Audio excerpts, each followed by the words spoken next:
né? A maioria eu já conheço, é sempre um prazer estar aqui. Esse é o nosso 4º encontro do programa SESI de Expedições pelo Mundo da Cultura em Paranavaí, que é uma promoção da Federação das Indústrias, né, do SESI, e conjuntamente com o CODEP, que é aqui a entidade que nos recebe aqui com o apoio da Associação Comercial e Industrial de Paranavaí. Queria agradecer a todos antecipadamente.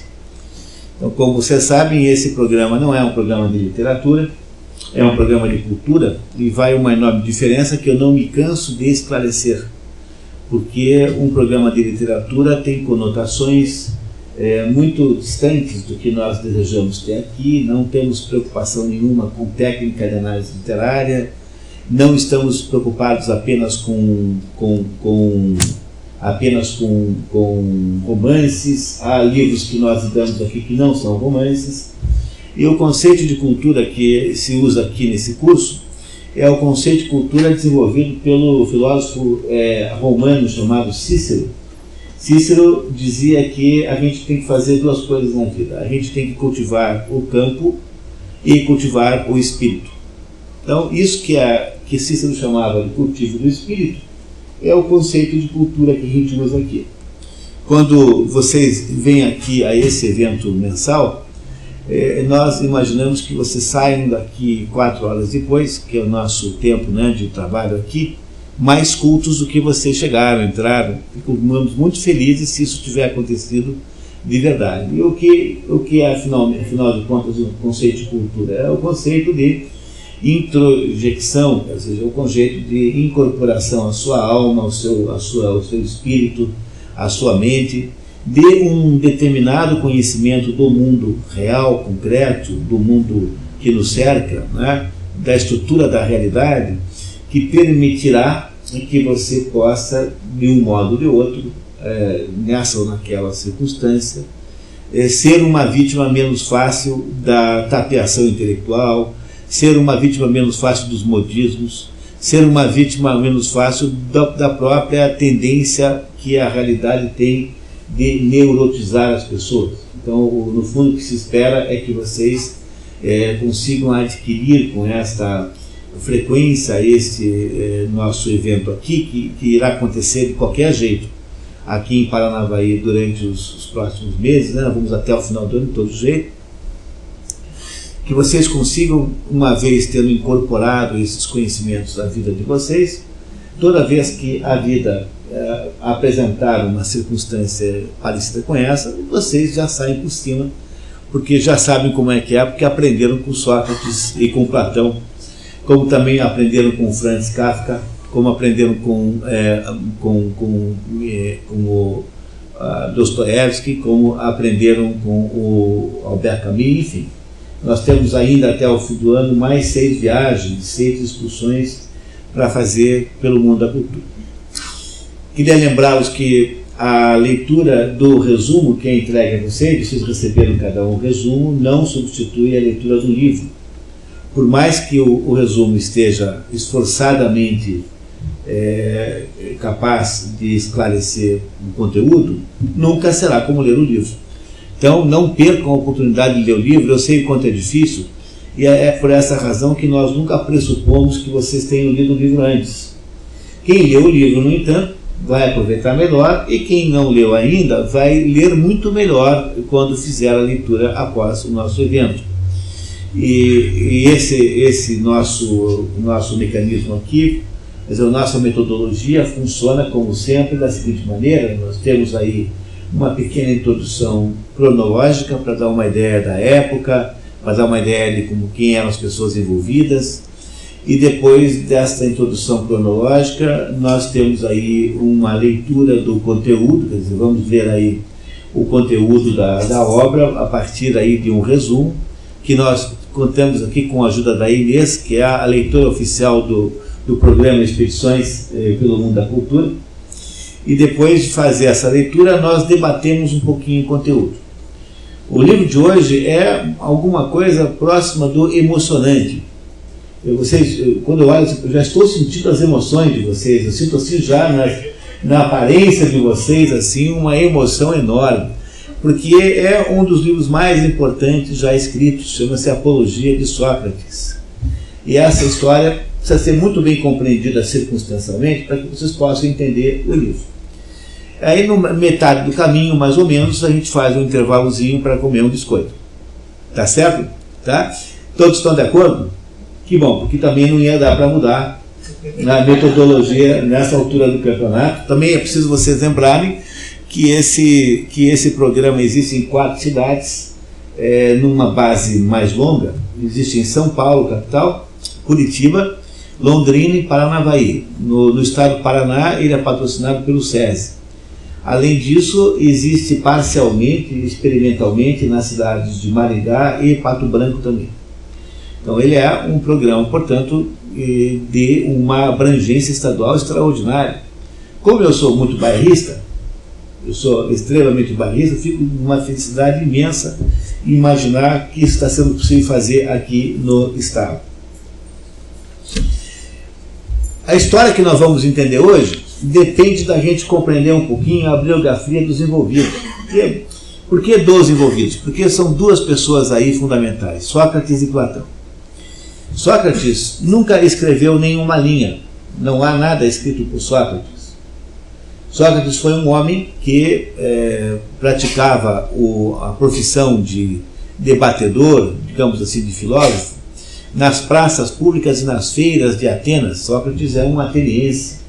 Como você sabe, na época em que isso tudo se passa, não existia uma coisa chamada Grécia. Grécia só existe modernamente. Naquela época você tinha cidades-estado, né, que eram cidades independentes, porque aquilo é um arquipélago.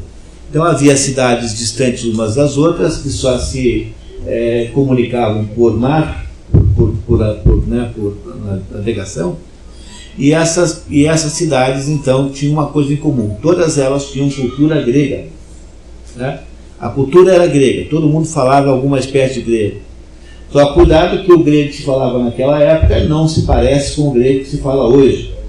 Então, se alguém tem a ideia de aprender grego da época de Aristóteles, para depois conversar com um garçom em Atenas, esse plano é equivalente a você falar latim com um garçom em Roma. Não vai dar certo, porque há uma diferença muito grande entre o grego daquela época, chamado grego clássico, né, e o grego atual. Então não dá para você usar o grego clássico como instrumento de turismo. E naquela época, então, essas cidades gregas eram todas unificadas por navegações. Eles todos tinham a mesma cultura, que é a cultura grega. Mas, de vez em quando, brigavam entre si, às vezes se aliavam.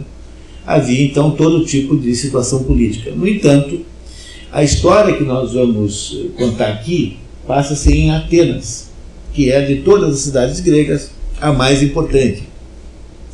Há muitas outras importantes, como Corinto, como Tebas, como Esparta, mas nenhuma conseguiu ter a importância que Atenas teve.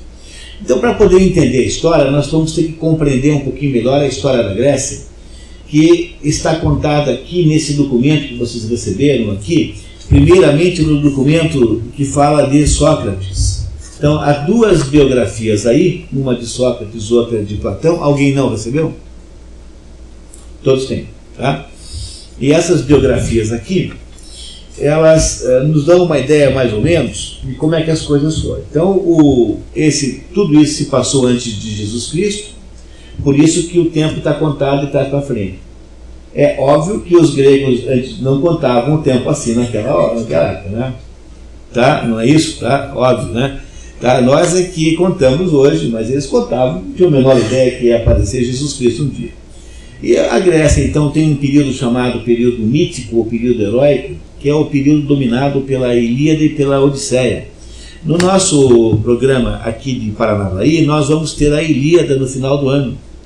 E vocês vão se deliciar com o que aconteceu na Ilíada. A Ilíada é, sob um ponto de vista relativo, mais importante do que a Odisseia.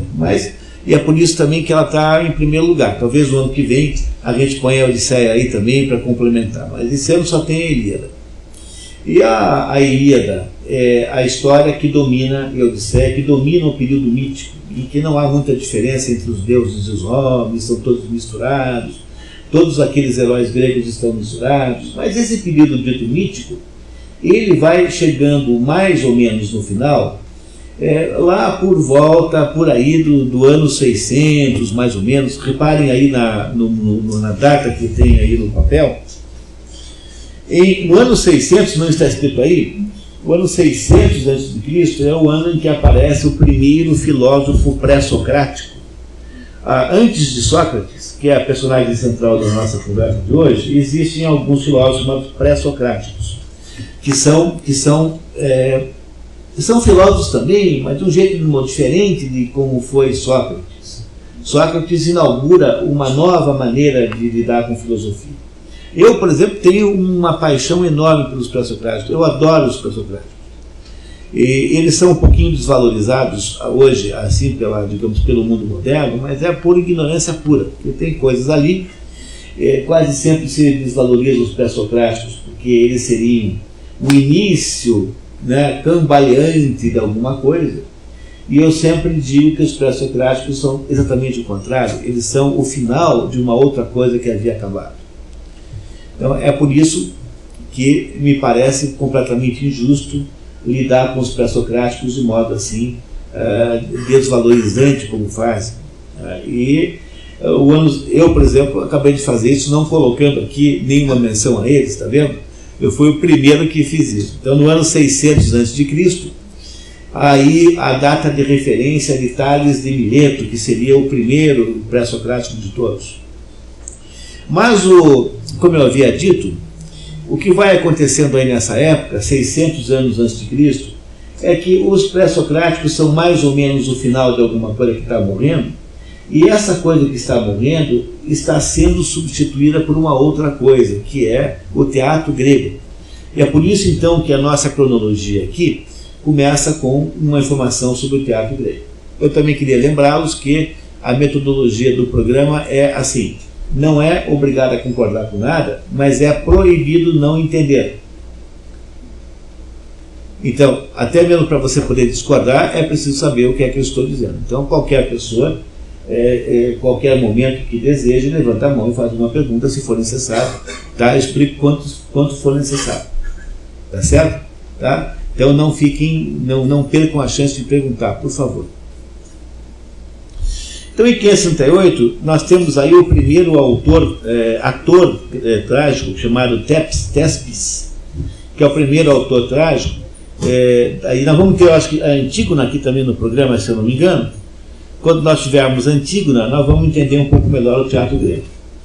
Em 525 nasce o Ésquilo, o primeiro grande autor trágico. Em 596 a.C., o Sófocles, e depois o Eurípides. Esses três aí são os três grandes autores clássicos gregos, trágicos gregos.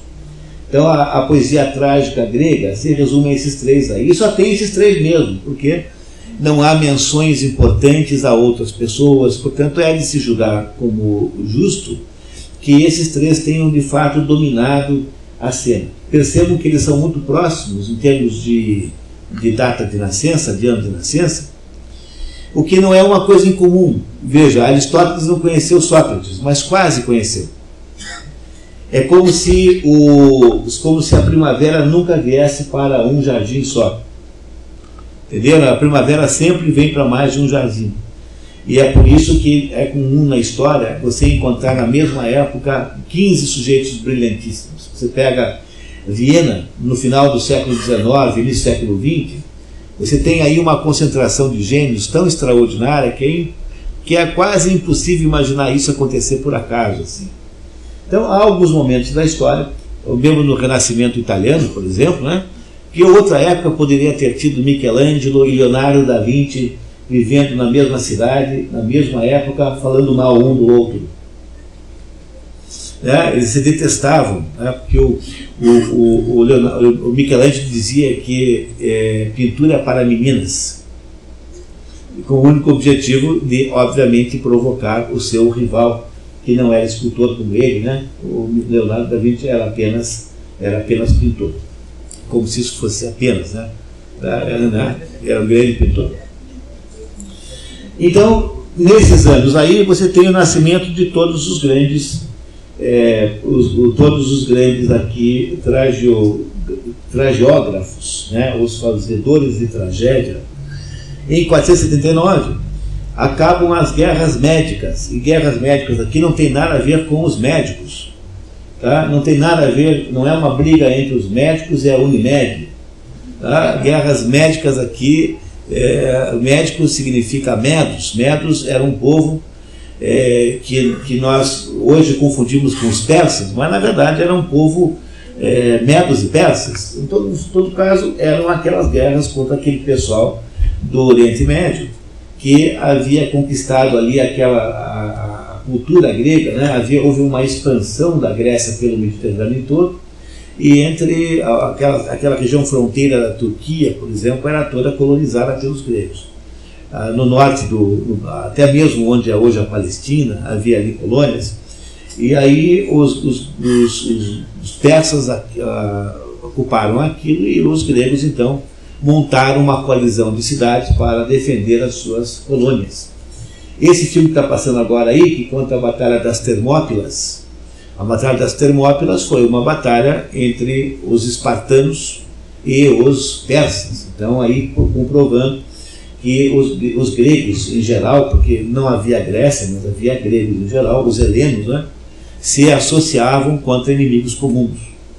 E aí então nós temos aí o fim das guerras médicas, e com o fim das guerras médicas acaba o período arcaico, que é aquele período da Odisseia e da Ilíada, e começa o período clássico. O período clássico é o período que irá notabilizar a Grécia, Atenas, que é esse período magnífico onde estão os grandes filósofos, onde está aquela arquitetura monumental, a construção do Partenão, a Péricles, o século de Péricles, ou seja, aquele momento monumental da história de Atenas é o momento clássico.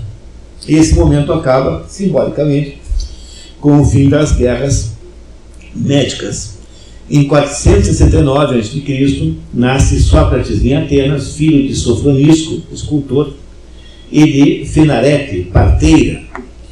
Como a mãe de Sócrates era parteira, costuma-se dizer que o método socrático também é método maiêutico. Maiêutico, em grego, significa dar o parto, né? Fazer o parto.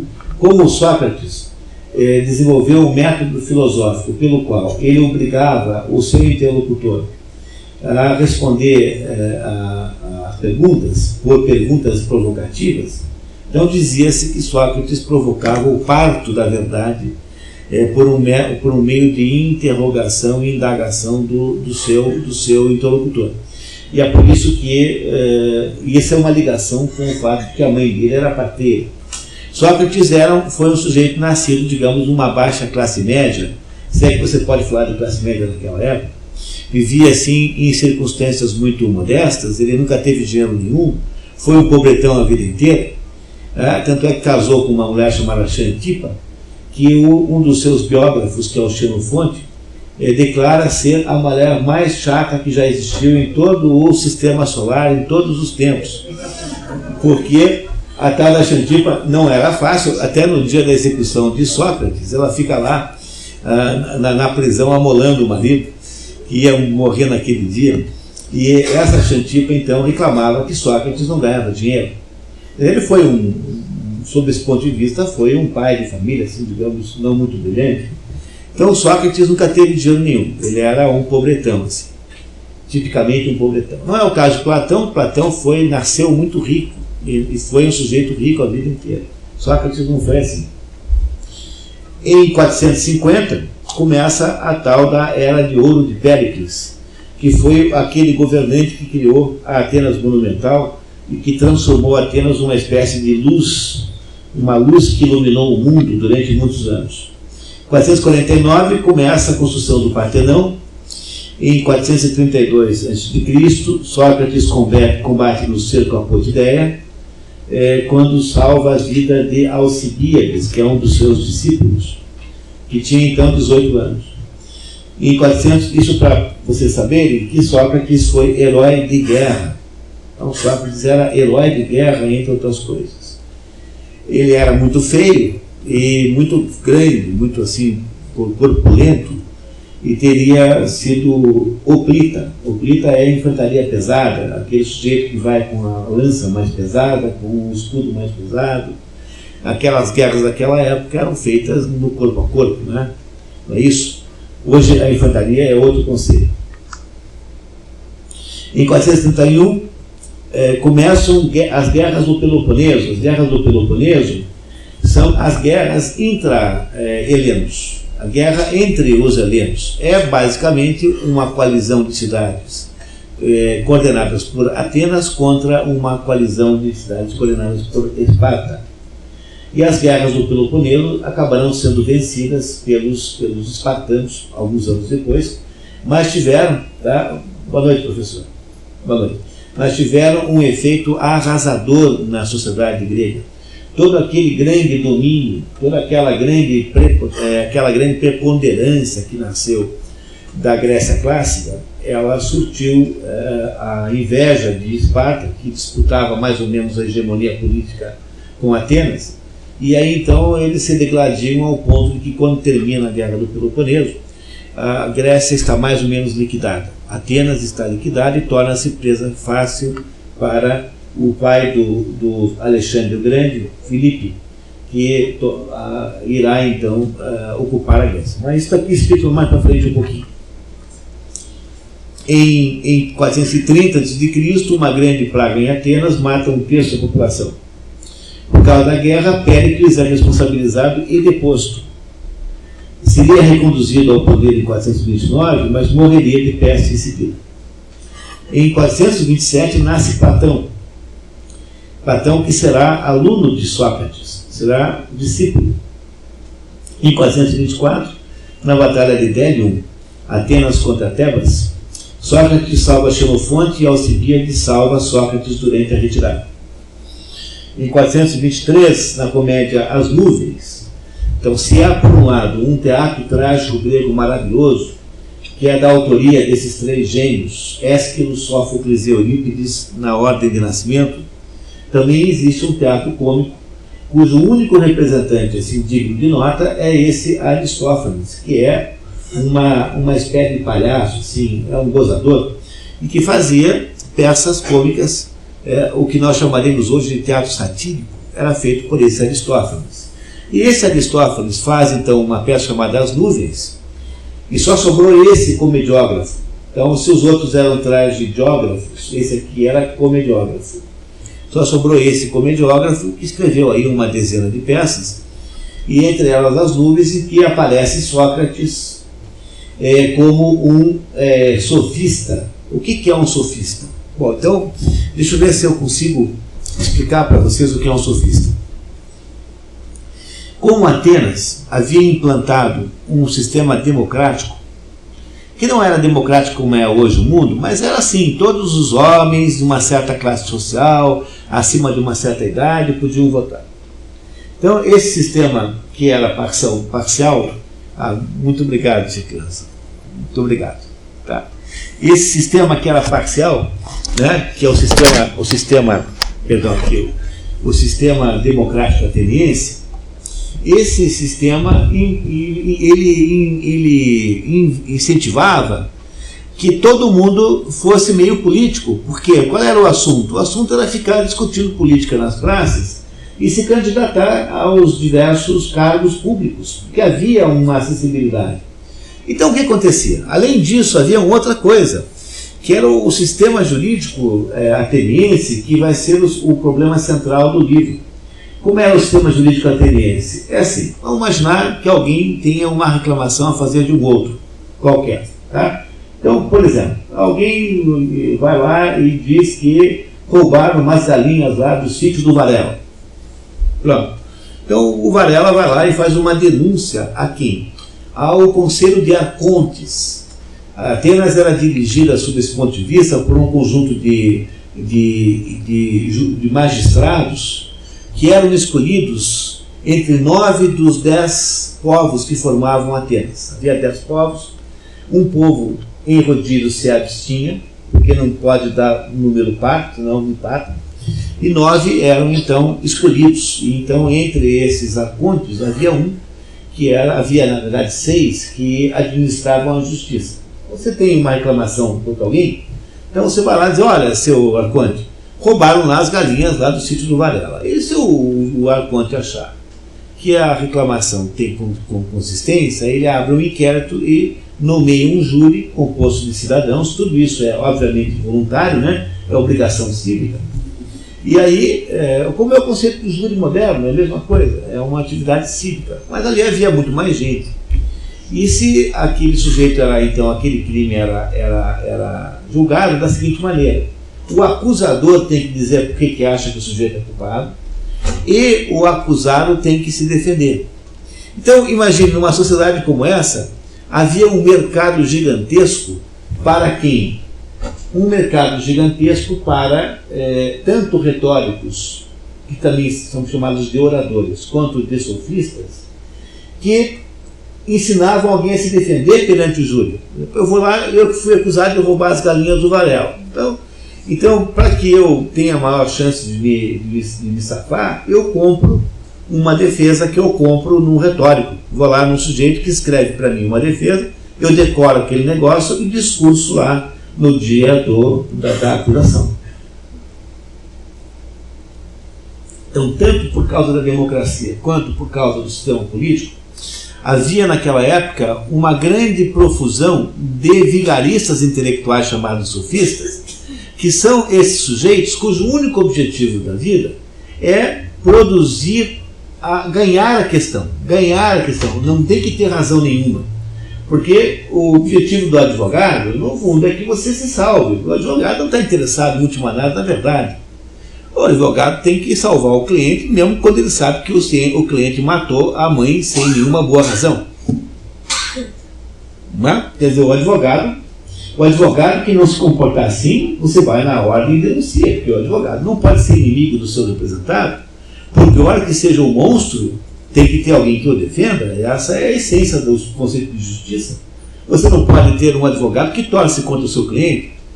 É isso mesmo, não sem vergonha mesmo, não dá para fazer assim, entendeu? Aí não há mais justiça. Então, nessa época, havia um movimento enorme, uma enorme movimentação de pessoas que viviam de ensinar os outros a ganhar questões. O que é que faz o Aristófanes? O Aristófanes escreve uma peça de teatro chamada As Nuvens. Muito obrigado, tá? Para a Elisa, chega aqui, tá? Então, o Aristófanes escreve ali uma peça de teatro em que o Sócrates aparece como sendo um picareta de um sofista que vai ensinar um filho de um rico a argumentar de um modo que não tem que pagar suas dívidas. E o Sócrates estaria na apresentação dessa peça e teria se levantado até para que o público pudesse julgar se o ator estava parecido com ele ou não, porque no teatro grego só havia atores homens e todos usavam máscaras. Então, quando as personagens eram femininas, então as máscaras eram de mulher. Então havia lá uma máscara no ator. Há quem diga que só havia teatro grego com máscara, sem a máscara não havia, e que então essa máscara, né, denunciaria Sócrates. Então Sócrates teria levado a coisa na brincadeira e levado assim com bom humor essa história do Aristófanes. Quem quiser ler é muito fácil, existe uma tradução maravilhosa do teatro grego, o maior tradutor brasileiro é o Mário da Gama Curi, que traduziu a maioria das peças gregas. Aliás, como muitas poucas peças gregas vieram para a modernidade, se você ler 30 peças, você leu todo o teatro grego. O que dá para fazer num mês de férias, sim, com maior facilidade. Então, se você ler 30 peças, você leu todo o teatro grego, o que é uma coisa maravilhosa. Bom, em 421 a.C., há uma suspensão da guerra por uns tempos. Depois, em 416, Alcibíades, que é ex-discípulo de Sócrates, conduz massacre após subjugar Melos. Completamente desnecessário, uma coisa bárbara. Em 415, o Aristófanes novamente critica Sócrates na peça Os Pássaros, dizendo que lá havia um jovem ateniense pró-espartano, portanto um traidor, que ele diz que está socratizado. Olha que ataque, né, a Sócrates. Em 411, a democracia ateniense, durante 4 meses, é substituída, e o Alcibíades, que não era lá uma pessoa muito delicada, volta ao comando e faz mais barbaridades. Em 410 a.C., a ditadura dos 400 é substituída pelo regime democrático do Conselho dos 5.000. Por que eu estou contando para vocês isso tudo? Porque eu queria que vocês lembrassem que os tempos em que Sócrates viveu foram tempos de uma turbulência política extraordinária, incrível, uma turbulência política incrivelmente grande. Né? Em 406, Sócrates rebela-se contra a decisão, já era democracia de novo, tá? Rebela-se contra a decisão inconstitucional de julgar em bloco e não individualmente os generais da batalha de Arginese, acusados de abandonarem embarcações destruídas e de não enterrarem os mortos. Não há nada pior para um grego do que não receber as honras funerárias. Essa é a história de Antígona. Porque os gregos achavam que quando você morre, você vai para o inferno. O inferno para os gregos não tem o sentido de punição que tem para um cristão. O inferno é aquilo que está abaixo. O inferno é o que está abaixo. Em grego chama-se Hades. E lá no Hades você tem uma determinada vida que não tem, que é diferente daqui. Tá? Então lá no Hades há um outro Deus que regula as coisas.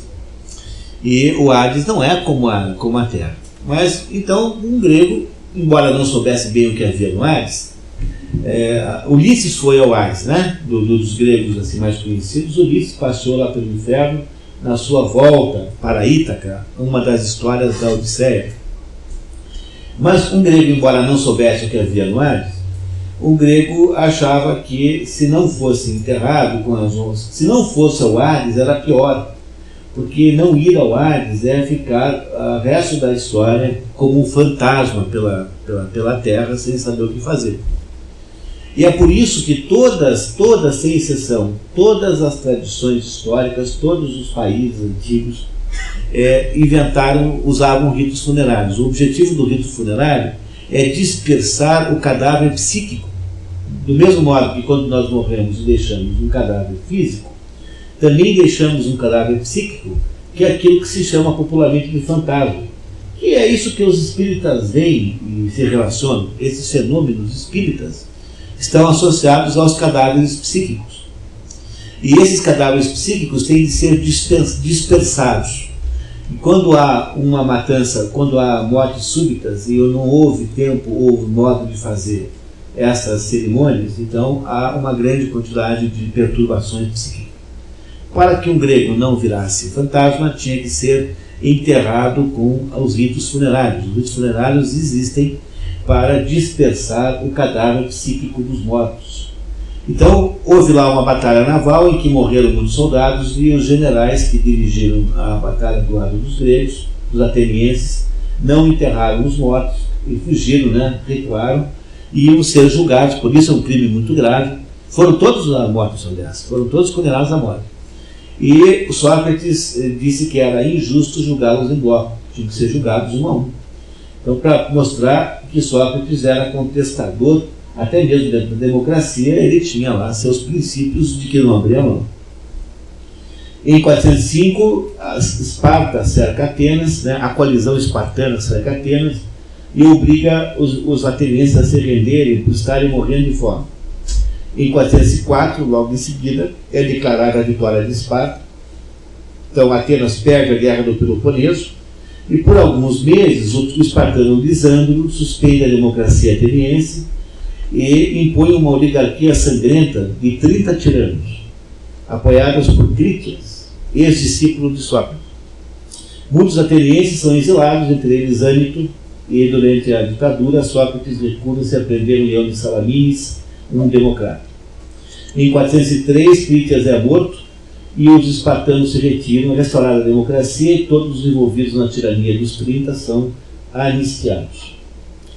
Em 401, há uma nova tentativa de levante político. Entre os envolvidos está alguns alunos de Sócrates, e em 399 começa a história do livro que nós vamos discutir hoje. Em 399 é fácil de lembrar, é só lembrar que o Paraná tem 399 municípios. Então, o ano da morte de Sócrates tem uns truques assim, né? Por exemplo, tem uma enorme quantidade de pessoas que não sabe se escreve cérebro ou cérebro. Tem um truque índio para resolver isso. É fácil, quer ver? Como é que fala cérebro em inglês? Brain. Em inglês não tem R? Então põe R em português também, que sempre funciona. Então é cérebro com R e não é com R. Pessoal, é que eu estou com saudades do tempo que eu era professor de português. Por isso que eu estou falando assim com vocês. Tá? Bom, aí então, vamos lá. E ali em 399, então, 3 atenienses, Ânito, Mérito e Lico, que tinham sido prejudicados com a tirania dos 30, todos os 3, procuram o rei Arconte de Atenas e fazem uma acusação contra Sócrates. Essa acusação ela é aceita e o rei Arconte então convoca um tribunal, uma corte, e essa corte então julga se há ou não há culpa em Sócrates. Sócrates é considerado culpado e é condenado à morte. Não pode ser executado imediatamente, porque havia ali alguns interditos religiosos que depois eu explico. Então ele teve que esperar um tempo preso. Depois que passou um tempo preso, foi finalmente liberado para ser morto. E aí então nesse mesmo ano, toma um cálice de cicuta. Esperou alguns dias, assim, não foi tanto. Toma um cálice de um veneno retirado de uma planta, chamada cicuta, e Sócrates então morre, em 399 a.C. A história que nós vamos ler teria sido escrita por Platão logo em seguida. Então isso significa que a apologia de Sócrates, apologia significa defesa, teria sido igualmente legítimo traduzir em português por defesa sem problema nenhum. Então, a defesa de Sócrates, que nós vamos ler, não é um livro de filosofia no sentido estreito da palavra, é um relato documental. É uma espécie de documento histórico nós sabemos que isso é assim, porque a outra fonte sobre o mesmo assunto, que é a apologia de Sócrates escrita por Xenofonte, é muito parecida na argumentação factual. Então, há uma enorme probabilidade de que o que está contado aí na apologia de Sócrates tenha realmente acontecido como foi descrito. Seria muito difícil que 2 autores muito diferentes, Xenofonte, que é um historiador, e Platão, que é um filósofo, escrevessem coisas muito disparatadas. Então, veremos aí, na apologia de Sócrates, uma espécie de reportagem policial. É a descrição de um julgamento que foi o de Sócrates. No entanto, esse livro, que aparentemente não é um livro de filosofia, por outro lado, um livro que esclarece a própria filosofia. Quer dizer, nenhum outro livro é tão importante para compreender o que seja filosofia quanto a apologia de Sócrates. No dia, aqui tem a quantidade das pessoas que estavam lá, não tem importância é isso, Em 399, a outra apologia de Xenofonte foi escrita. Em 384 a.C., nasce Aristóteles em Estagira. Estagira não fica ali na Grécia, fica lá onde hoje é a Turquia, porque Estagira era uma colônia grega. Não que Aristóteles não fosse grego, ele era, mas ele morava lá, numa das colônias distantes. Em 345, há a primeira referência não platônica e não xenofôntica ao julgamento de Sócrates. É feita por Esquines no julgamento, quando teria dito que o júri condenou Sócrates, o sofista, à morte, porque ficou demonstrado que ele tinha sido professor de Critias, um dos 30 que havia abandonado a democracia. E em 338 a.C., Filipe da Macedônia submete a Atenas, encerrando o período clássico e iniciando o período helênico, o terceiro período da vida da Grécia. No período helênico, a filosofia grega veio para um nível tão baixo, que ela se parece mais assim com um negócio de autoajuda, uma espécie de PNL, assim, entendeu? É uma coisa horrorosa. Não há na história do conhecimento humano nenhuma regressão tão notável como essa. Quando Aristóteles morre, ele é substituído por dois malucos, um chamado Diógenes e outro chamado Epicuro. Diógenes achava, por exemplo, que a sabedoria humana estava em os seres humanos se comportarem como os cachorros. Então, o Diógenes é o chefe dos cínicos. Mas naquele tempo, um cínico não tinha o sentido pejorativo que tem hoje. Cínico significa simplesmente parecido com um cachorro. Porque o Diógenes achava estranhíssimo as pessoas andarem com roupa, entendeu? Não arrotarem na mesa, achava que isso era tudo coisa estranha. Então imagine se pode, depois de Aristóteles, aparecer um cabeça tocinho desse, achando que isso é grande filosofia. E o outro, que era o Epicuro, era um sujeito meio maluco, que achava assim, que o mundo é assim, os átomos estão todos soltos por aí, e de repente, então, por alguma razão estranhíssima, os átomos todos se juntam, e junta tudo e pum, sai o requião. Entendeu? Coisa que aparece. Qualquer coisa do mesmo grau de gravidade ontológica. Assim. Muito bem. Então, vocês agora têm uma ideia da vida de Sócrates. Sócrates nunca escreveu nenhuma linha. Sócrates era um homem pobre que passou a sua vida nas feiras e nas praças de Atenas, conversando com as pessoas e tentando fazer questionamentos. O método socrático é de questionar a pessoa que está declarando alguma coisa, e por meio desses questionamentos, então, ele comprova que aquilo que a pessoa está dizendo não faz o menor sentido. Sócrates, portanto, desenvolveu um método, o método científico, o método filosófico que ele desenvolveu chama-se dialética. Dialética é o método socrático. É assim, o sujeito declara, é a tese, e ele faz uma contraproposta, que é a antítese, e espera-se então que disso venha uma síntese que seja a revelação da verdade.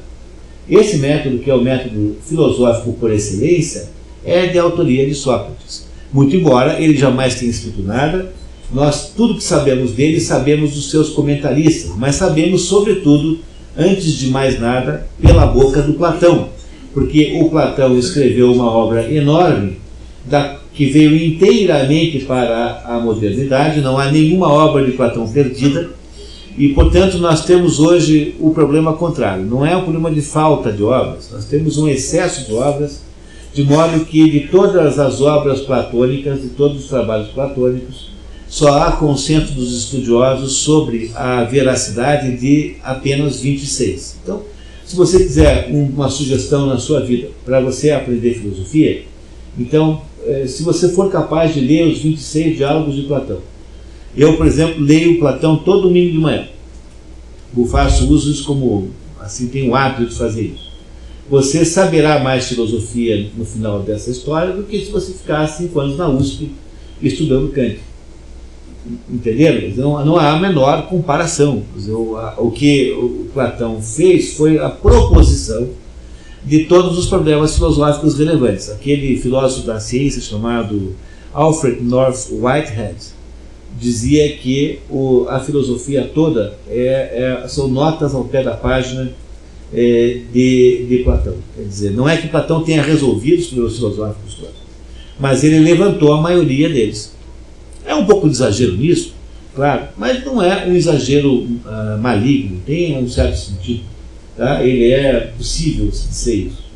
Então Platão é a maior fonte sobre Sócrates, porque em todos os diálogos, como é que são as obras de Platão? Ele não tem livro de filosofia como a gente faz hoje. Capítulo 1, 1.1, 1.2, não é assim. São conversas que existem ou num almoço, num banquete, ou na rua, ou na praça, enfim, onde for. Conversas entre Sócrates e discípulos e interlocutores variados. Em todos os diálogos de Platão, exceto no último, chamado Leis, o interlocutor que conduz a conversa é Sócrates.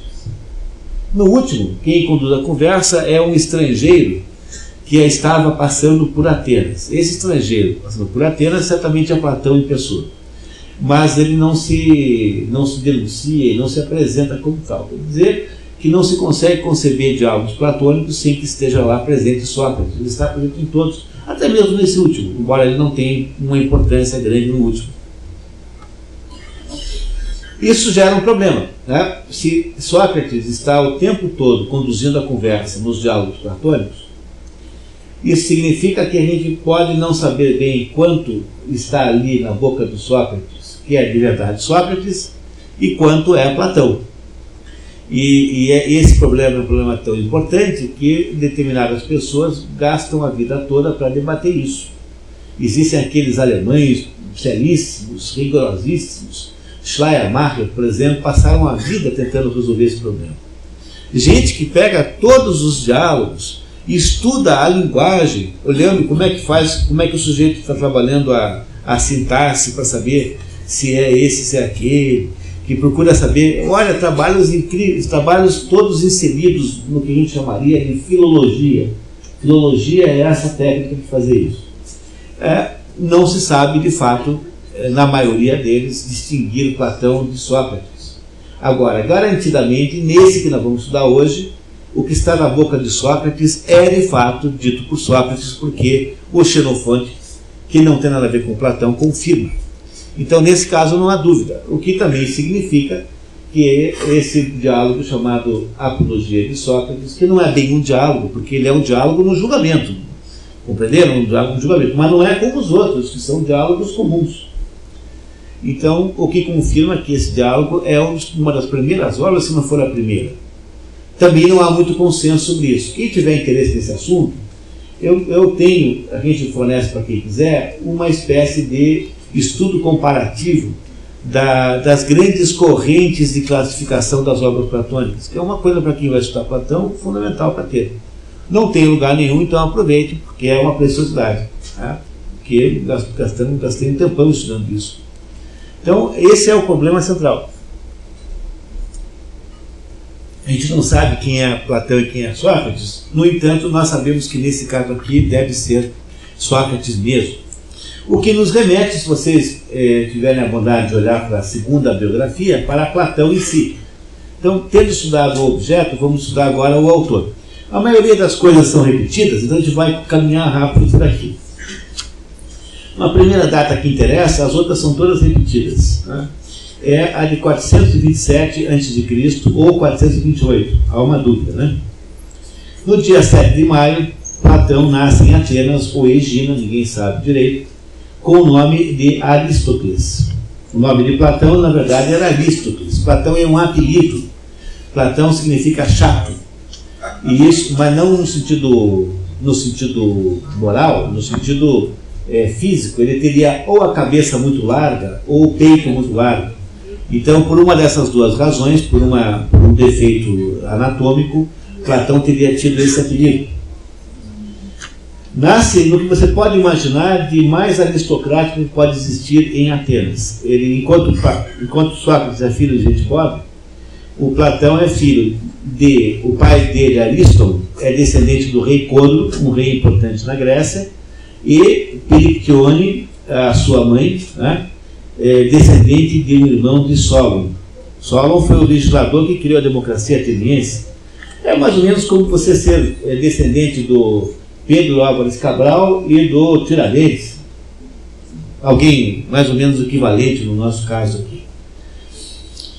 Platão teve dois irmãos, Adimanto e Glauco, e uma irmã, Potônio. Ainda na juventude, recebe o apelido de Platão, Largo, por razões incertas, mas provavelmente ligadas ao seu tipo físico. Perde o pai cedo e sua mãe se casa com o seu tio, Pirilampo, do grupo político de Péricles. Se casou com o sujeito que está por cima da carne seca da política, na época, grupo político do Péricles. Desse segundo casamento, Platão teria tido um meio-irmão, Antífone, a um diabo chamado Antífone, muito bonito, aliás. Em 409, em 408 a.C., a última data da página, Platão torna-se discípulo de Sócrates junto com os seus dois irmãos mais velhos, Adimanto e Glauco.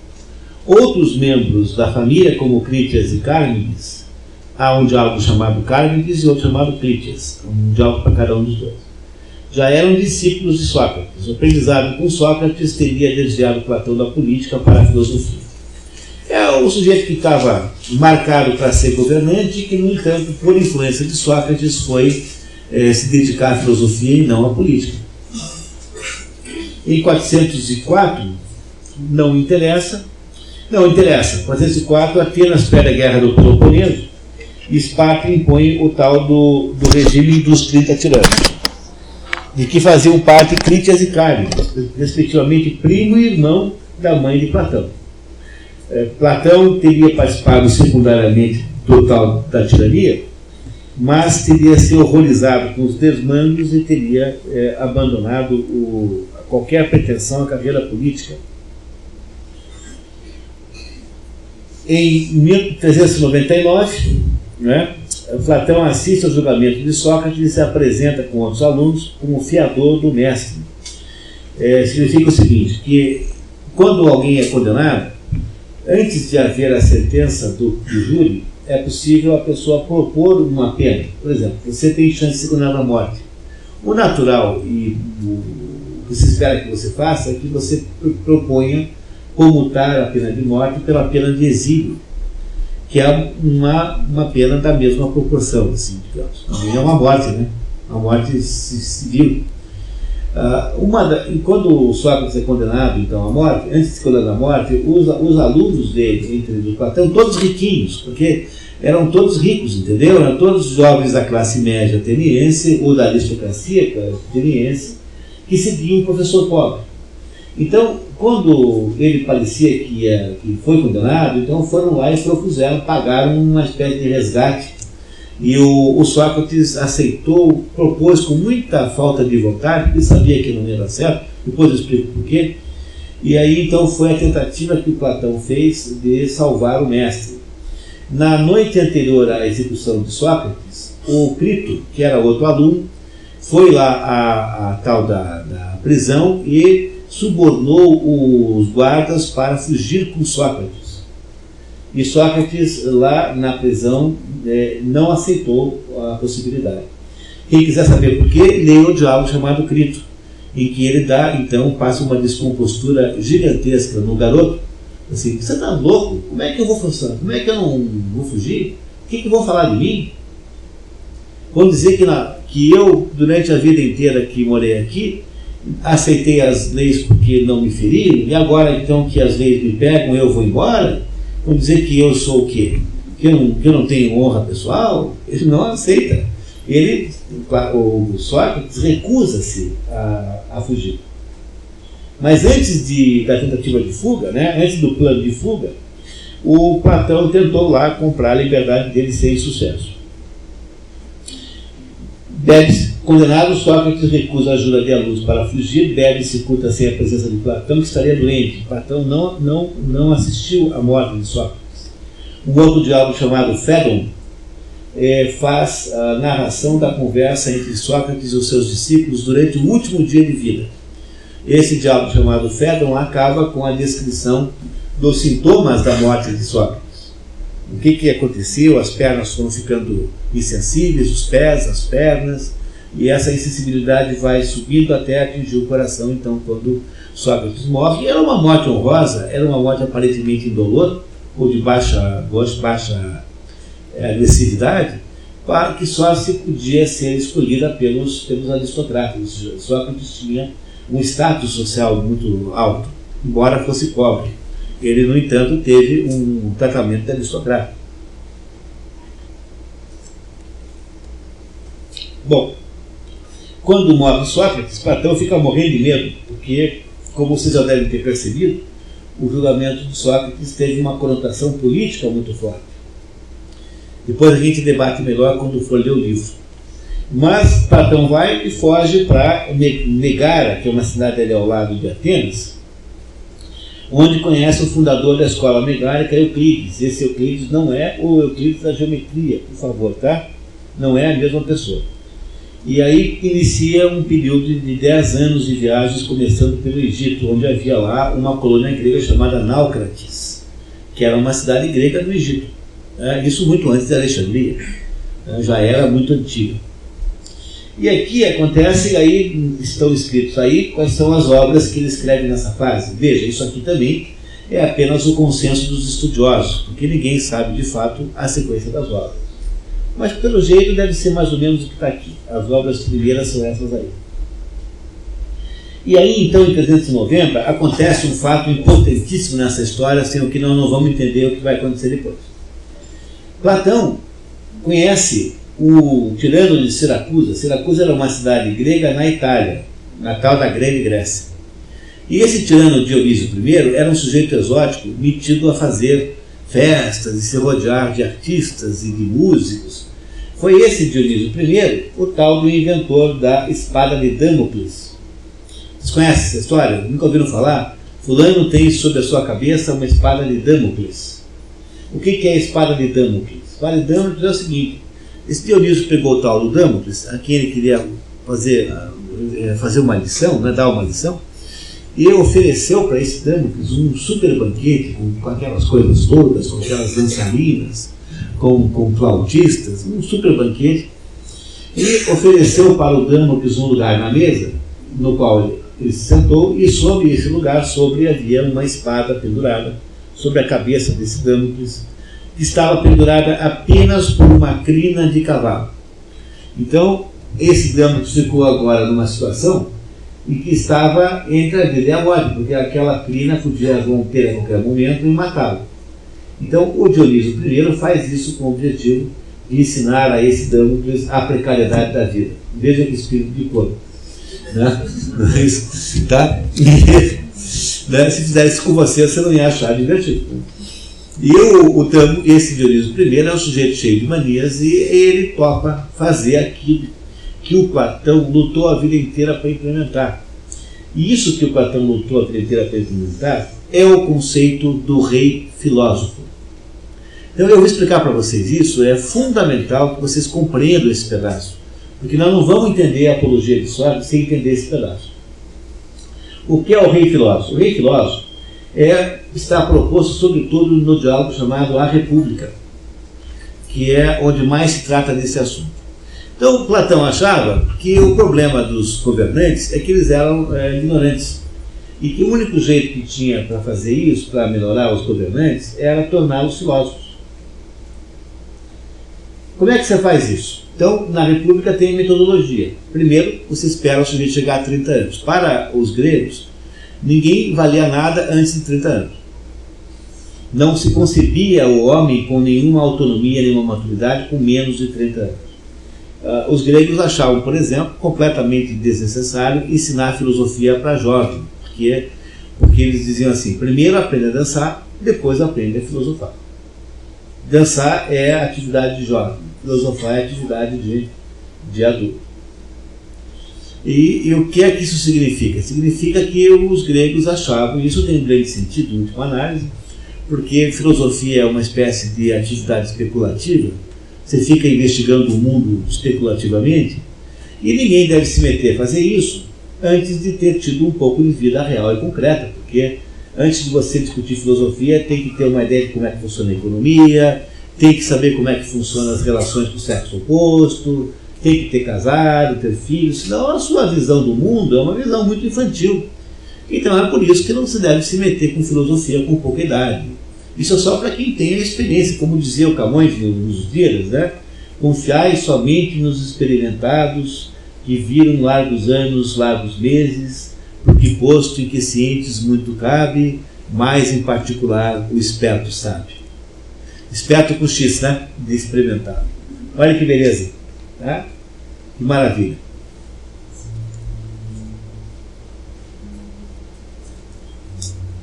Então, a fórmula platônica é assim: você com 30 anos, o sujeito que é rei, né, que tem as condições, portanto, de linhagem, né, dinásticas para ser rei, com 30 anos, ele vai aprender, até agora ele aprendeu o quê? Aprendeu a lutar, aprendeu a correr, esportes, andar a cavalo, mas isso tudo que tem que aprender antes, tudo que é coisa concreta. E aí, com 30 anos, ele vai estudar filosofia durante 15 anos. E depois de estudar 15 anos de filosofia, ele vai estudar 5 anos de gestão da cidade, mais ou menos, como é que faz para gerir a cidade. E com 50 anos e não menos, então ele vai ser rei. 50 anos e não menos que 50. 20 anos para aprender. E o Platão, então, queria, de qualquer jeito, implementar isso em algum lugar. E quando ele conhece o tal do Dionísio I de Siracusa, que era um sujeito estranho, e que topava fazer coisas diferentes, ele propõe lá para o tal do tirano que topasse fazer aquilo no reino dele. Ele fala, tá bom, vamos fazer, tal, e começa lá uma movimentação que o Platão coordenou. Isso tudo deu muito errado, porque eles se desentenderam, teve lá uma porção de rusgas entre ele e o rei Dionísio, e o resultado disso foi que o Platão foi expulso lá de Siracusa no primeiro barco, que ia para Egina, que era uma cidade inimiga de Atenas, e o Dionísio mandou o capitão do barco entregar o Platão para o governo de Egina, que era inimigo de Atenas, e o governo de Egina pegou o Platão e botou à venda numa feira como escravo, onde ele ficou até ser comprado por um aluno.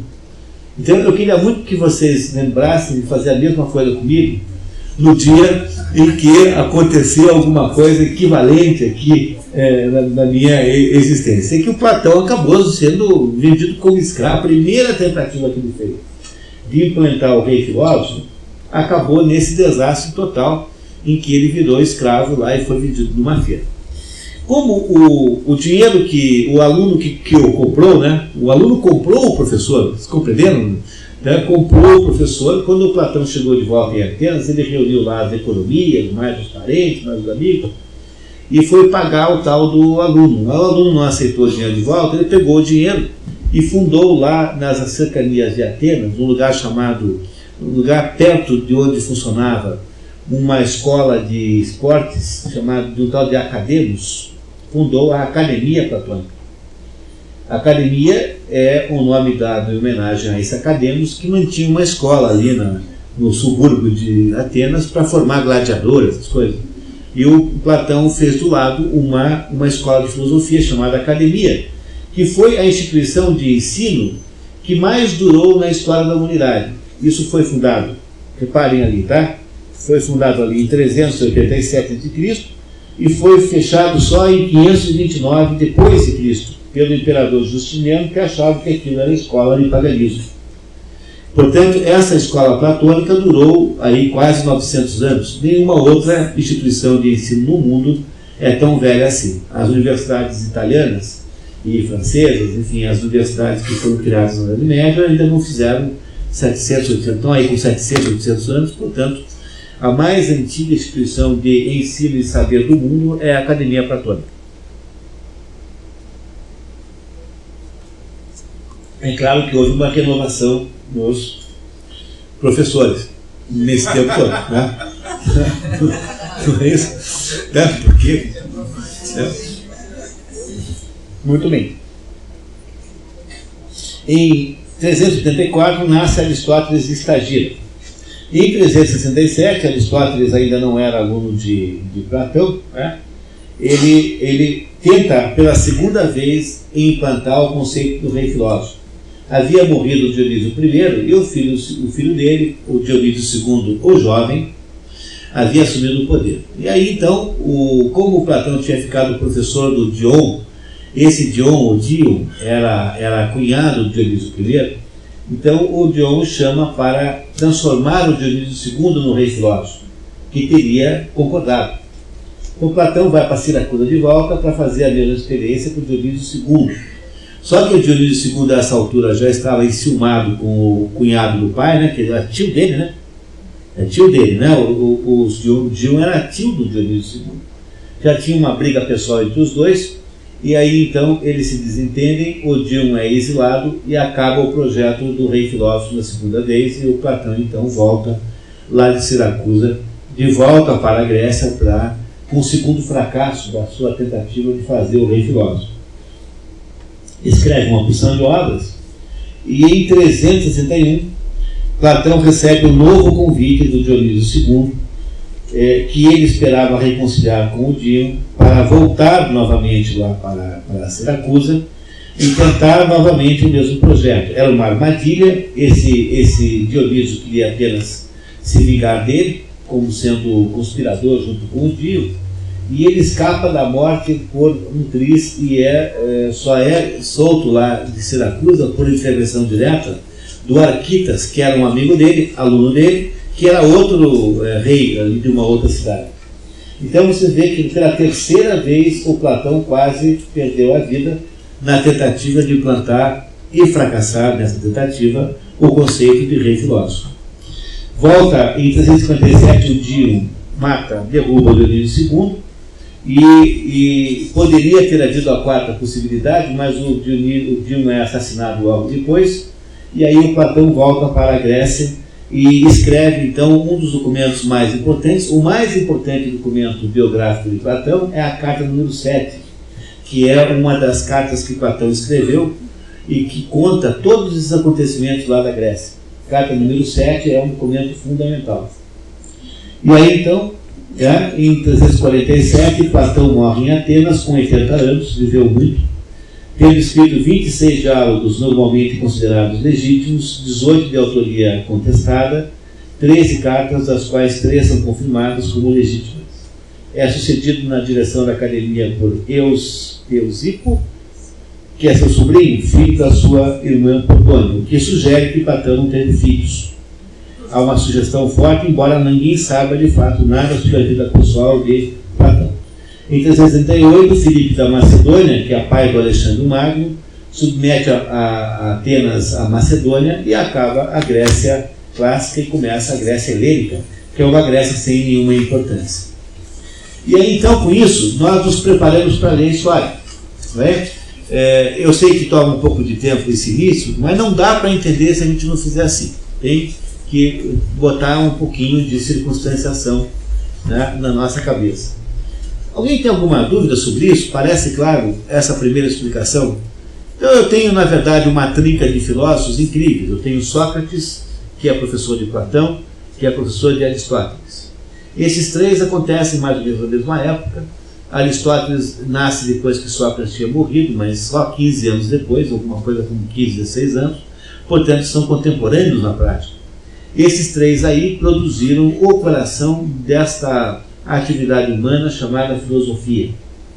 E conviveram com a guerra do Peloponeso, ou seja, conviveram com as guerras entre Atenas e Esparta, e no momento em que o teatro grego havia de alguma maneira declinado e a filosofia desses três aí havia tomado o lugar. Pois como tudo isso aconteceu é que nós vamos entender na apologia de Sócrates, se é que vocês não têm nenhuma dúvida. Podemos ir em frente? Inês, você se importaria de me ajudar, por favor? Eu e Inês vamos então alternar, vamos ver cada um item, que é para a gente não explorar tanto a Inês.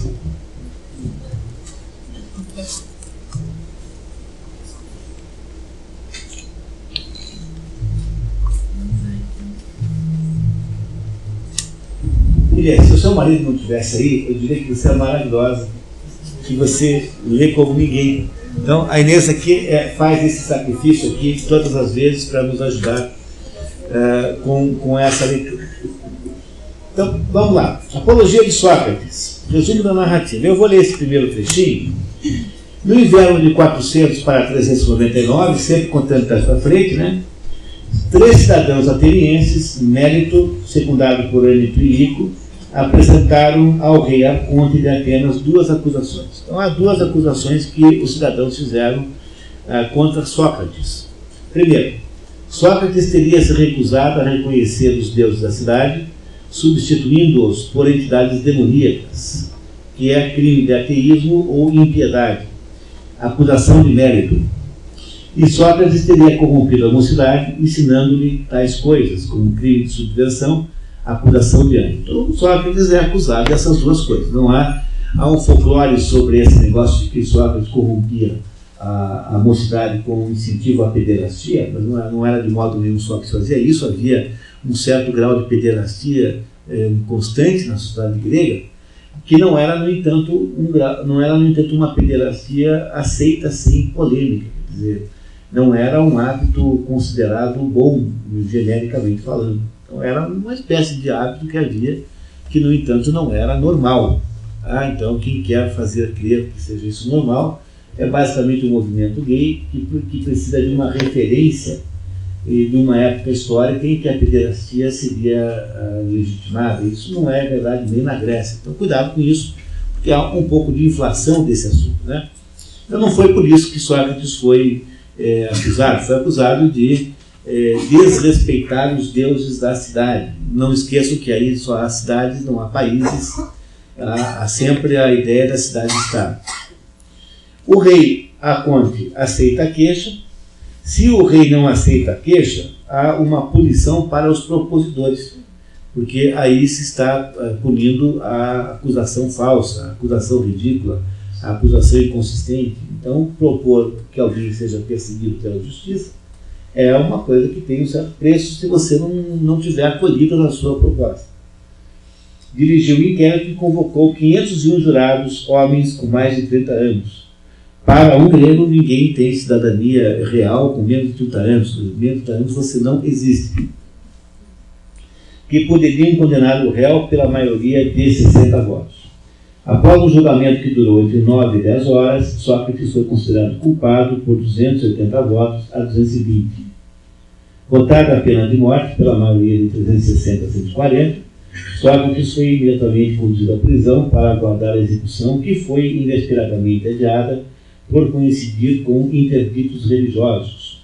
Então, o que havia é o seguinte: havia uma comemoração anual em Atenas, aquele episódio do Minotauro. Os gregos tinham que todos os anos entregar para Minos, para o rei Minos, uma quantidade de jovens, acho que eram 12, se não me engano, que eram então comidos lá pelo Minotauro. Eram postos naquele labirinto onde morava o Minotauro e eram comidos. Então, para acabar com isso, um belo dia os gregos colocaram entre os dois o Teseu, que era uma espécie de herói, e o Teseu foi lá com a ajuda da Ariadne, que era acho que ela era filha mulher do Minos. Ele então matou o Minotauro. Para comemorar esse fato, todos os anos partia um navio lá de Atenas, levando então homenagens religiosas para comemorar isso. Enquanto o navio não voltasse, não podia matar ninguém. Então é isso que acontece, né? Aqui com o Sócrates. O Sócrates não podia ser executado enquanto não voltasse o navio. Por isso que ele não é executado automaticamente.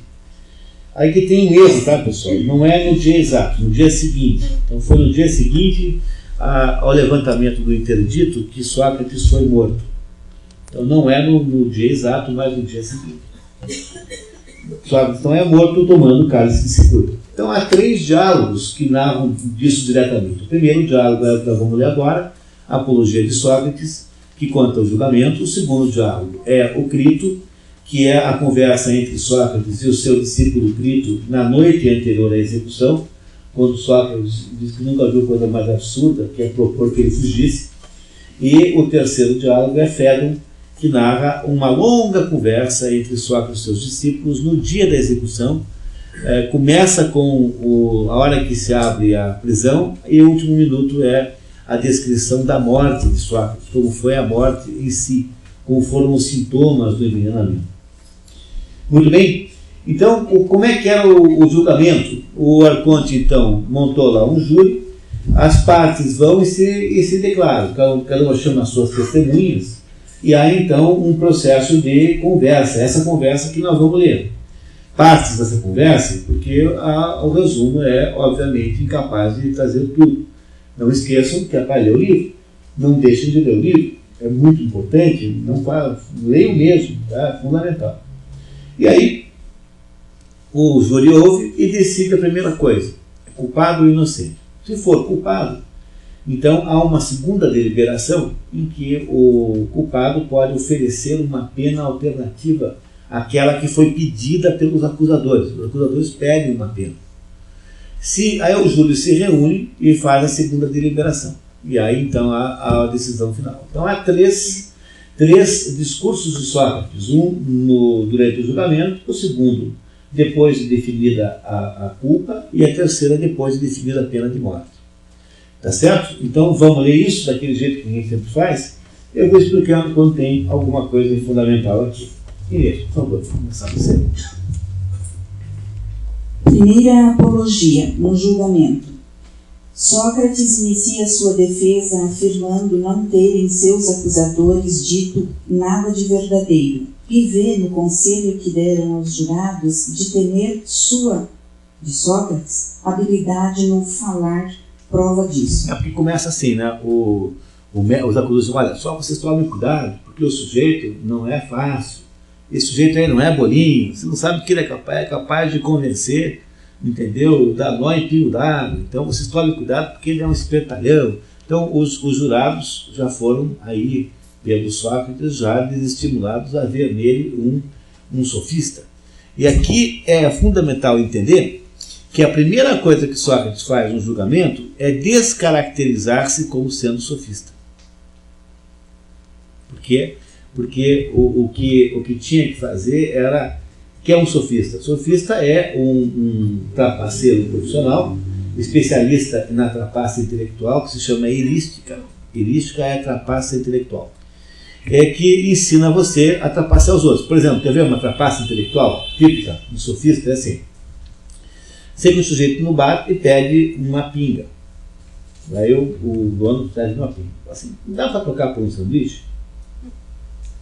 Tá, aí o sujeito vai falar, tá, troca por um sanduíche. Assim, bom, então tá, ele comeu o sanduíche, né, e foi embora. Aí o dono do bar falou, mas peraí, escuta, não vai pagar o sanduíche? Você não, eu troquei pela pinga.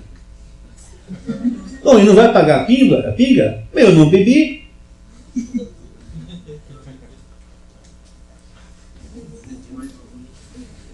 Não é boa essa?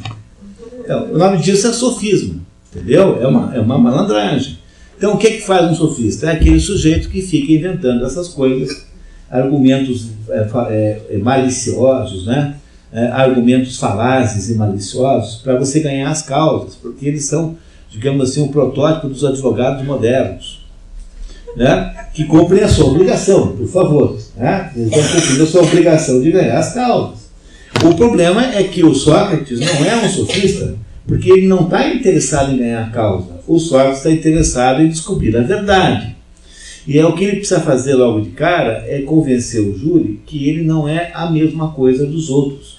Porque ele está, a existência dele está baseada em uma coisa completamente diferente do que os outros estão procurando. Então é isso que ele está fazendo aqui agora. Presta atenção, tá? Por favor, Inês.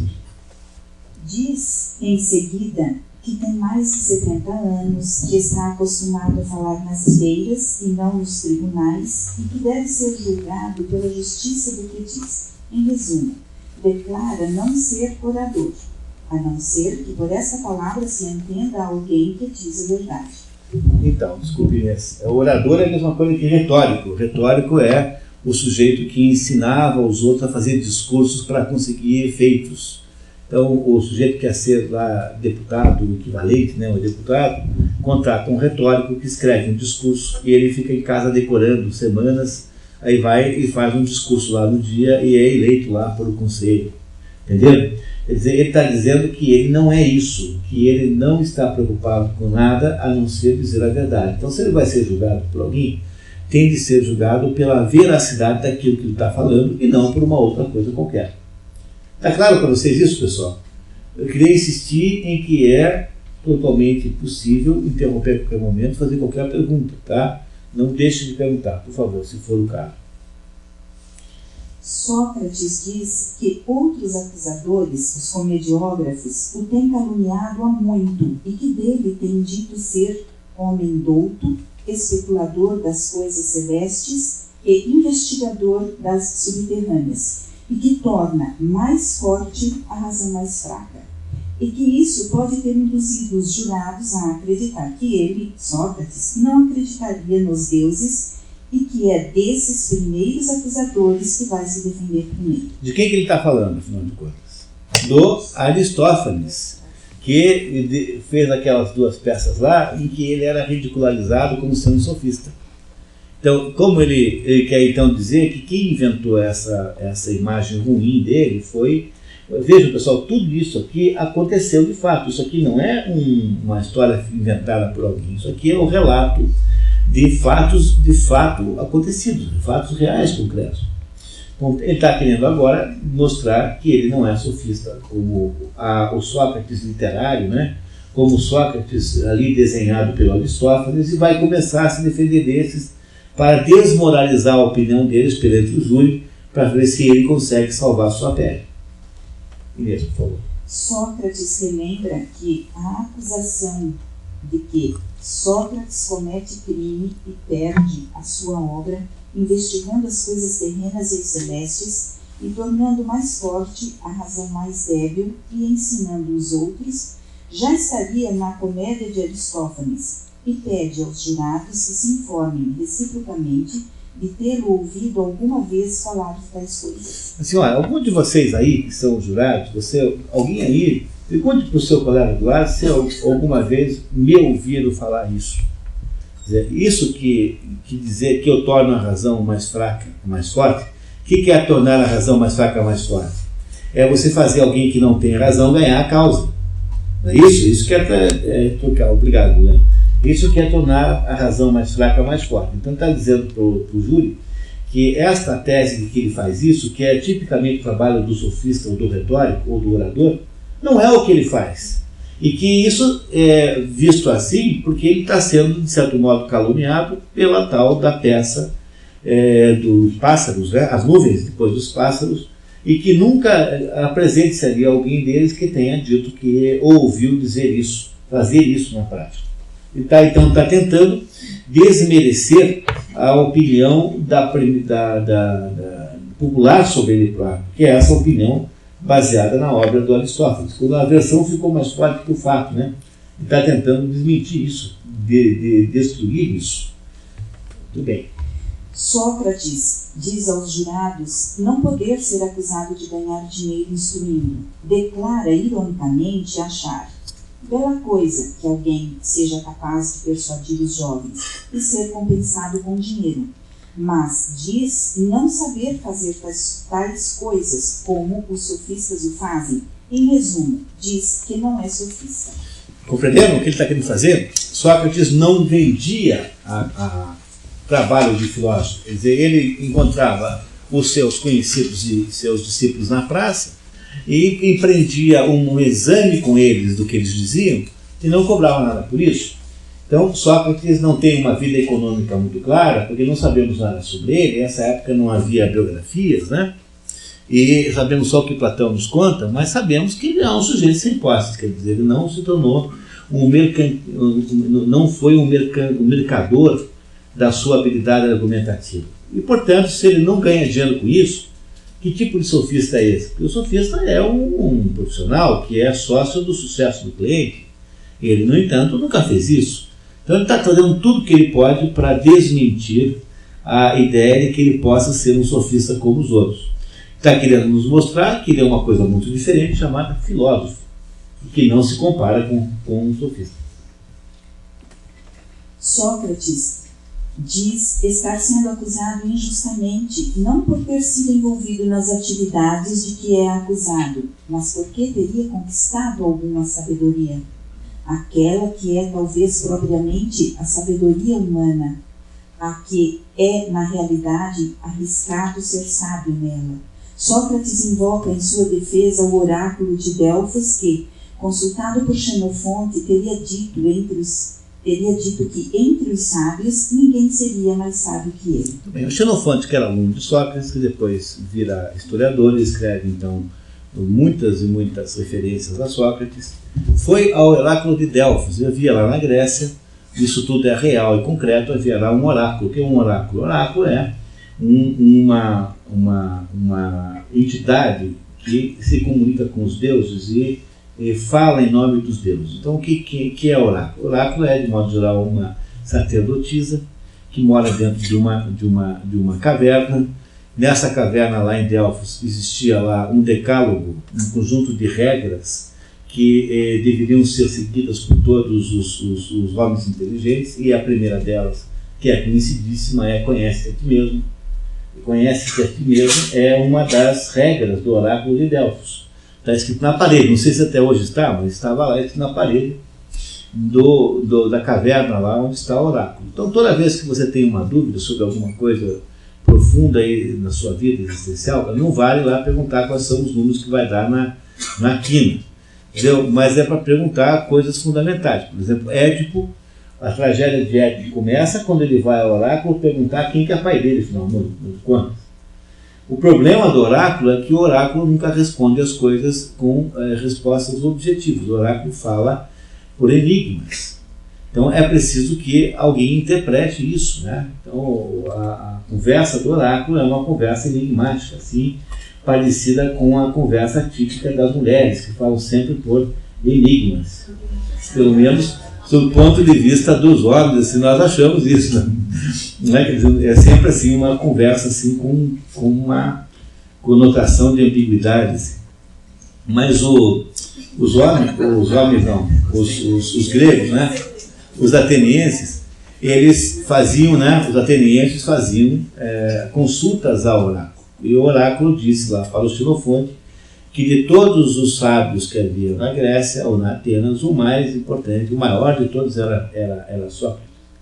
Então, eu estou dando para vocês o seguinte: esse homem tinha o respaldo do oráculo. Isso não é pouco, isso é alguma coisa de enorme importância, extraordinária importância e relevância.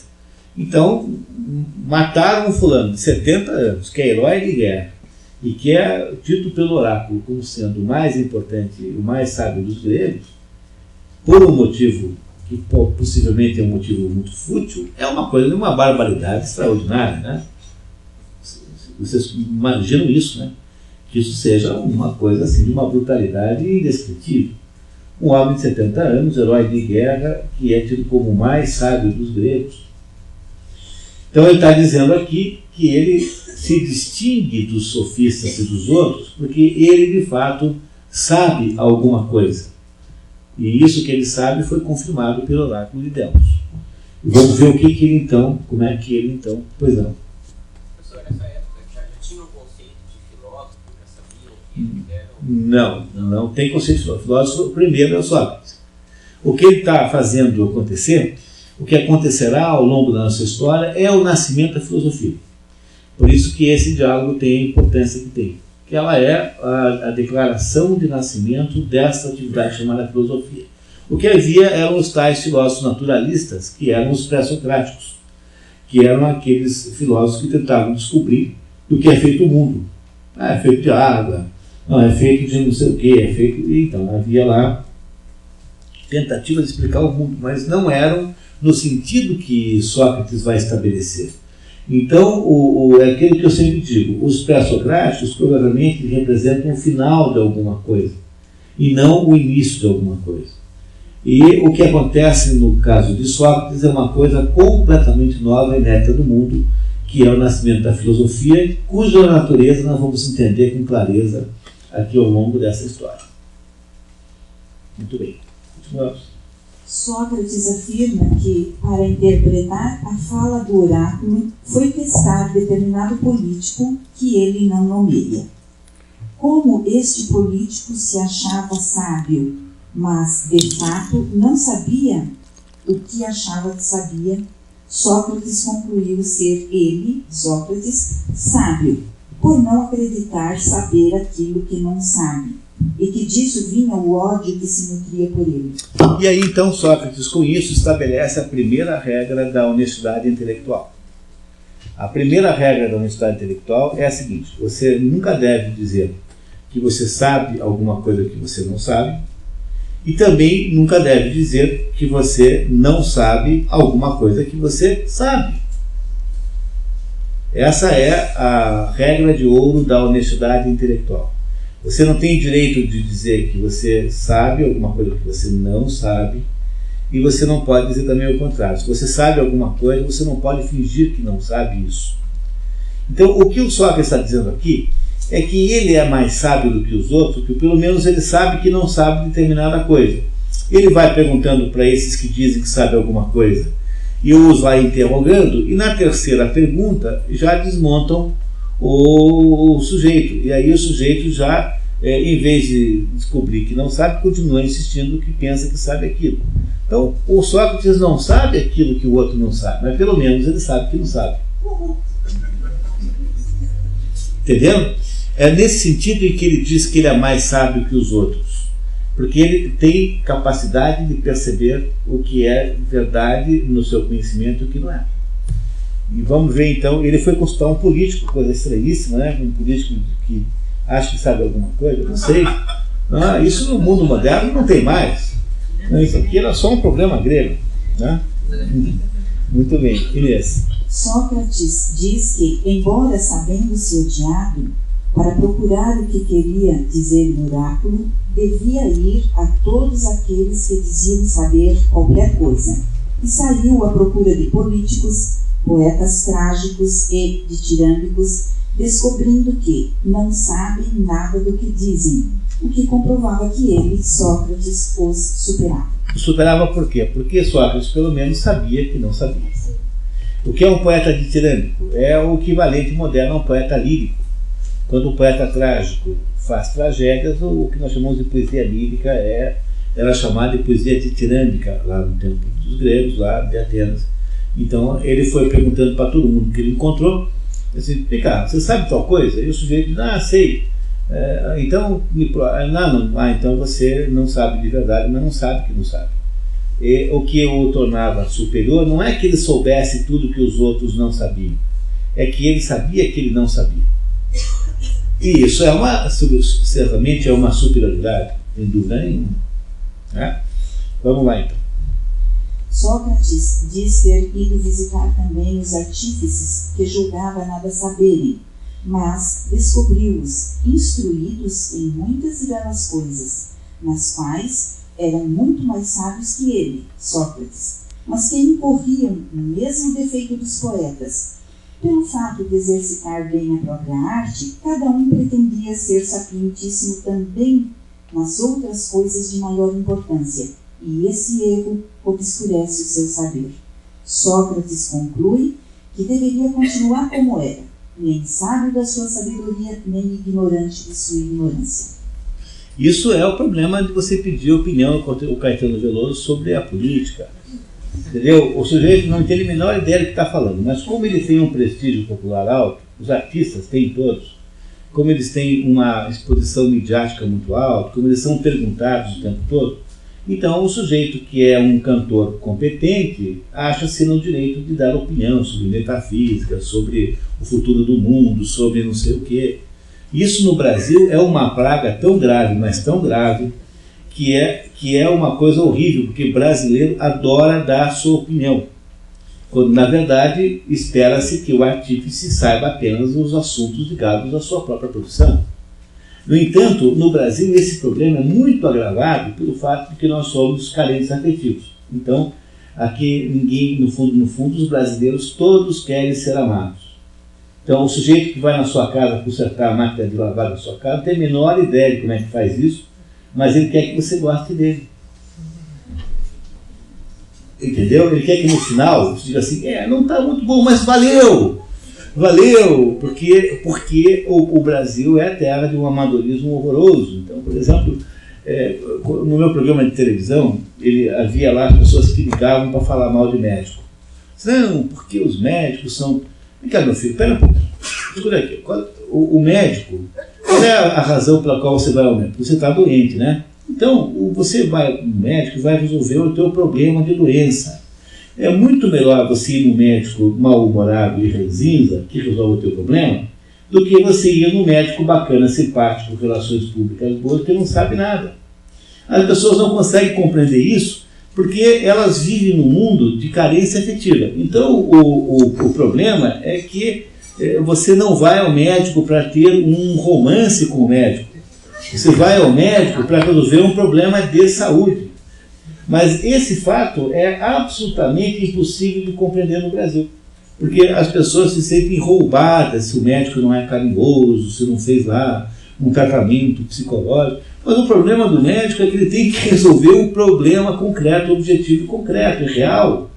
E é melhor você pegar o médico grosseiro e competente do que pegar um médico simpático que vai acabar com vai te mandar para o cemitério. Não é isso? Quer dizer, houve a solução desse problema. Quem inventou a solução foi Santo Agostinho. 400 anos depois de Cristo, 300 alguma coisa, Santo Agostinho morava lá no norte da África, e um belo dia os cristãos lá foram reclamar com ele que ele havia mandado fazer um par de sapatos, sandálias, né, num sapateiro ateu. E havia tantos sapateiros cristãos sem emprego, por que ele mandou fazer logo num ateu? Aí o Santo Agostinho diz assim, não, é que a obrigação do sapateiro é fazer bons sapatos. E acabou o assunto. Quer dizer, o sujeito é um bom violinista, é isso que ele é. O Pablo Casares não tem nada que dar palpite sobre política internacional, sobre a ONU. Não é assim que faz, né? Então, o que o Sócrates descobriu lá há 2.400 anos é que o pessoal que é um bom artesão, por isso entenda, um sujeito que domina uma certa atividade técnica e que conhece, portanto, aquela atividade técnica, acha-se no direito de transportar a autoridade que tem naquele assunto técnico para quaisquer outros assuntos que ele não conhece. E é por isso que eles, então, acabam no mesmo problema, ou seja, eles acabam também sendo pouco sábios porque eles acham que sabem coisas que não sabem. E Aristóteles continua sabendo coisa que não sabe, coisas que... Sócrates, né? Perdão, de vez em quando eu digo Aristóteles, é sempre Sócrates. Tá? Quando for Aristóteles de verdade, eu vou avisar. Tá? Que é para não ter dúvida. Tá? Muito bem. Então, Sócrates continua sabendo que ele não sabe, e, portanto, ele não se mete em fria. Entenderam isso? Isso no Brasil é uma coisa horrível, porque no Brasil todo mundo tem sua opinião, adoram dar opiniões sobre tudo quanto é assunto que não tem a menor ideia de como é que é, e além de darem opiniões o dia inteiro, todo mundo quer que você concorde com ele como prova de amizade. Então você não pode criticar ninguém aqui sem que vire um problema pessoal. Bom, mas não dá para você lidar com os assuntos assim, porque aí ninguém melhora nunca, porque fica aquilo que os romanos chamavam de asinus fricat asinum. Asinus fricat asinum, que significa mais ou menos um burro coça o outro. Né? Quer dizer, os romanos que usavam esse provérbio, asinus fricat asinum. Um burro coça o outro. Então isso aqui é as relações humanas no Brasil. Fica todo mundo fazendo média com todo mundo, dando palpite sobre coisa que não entende, porque lá em 2400 a.C., Sócrates já tinha descoberto que muita gente é assim, não é um problema só brasileiro, mas aqui, quando você junta a nossa carência afetiva no pacote, então, se alguém critica você acaba, porque, meu Deus, não deve gostar de mim, por isso que está dizendo que eu fiz isso errado e aquilo, não é? É isso? Bom, continuamos, Inês, por favor.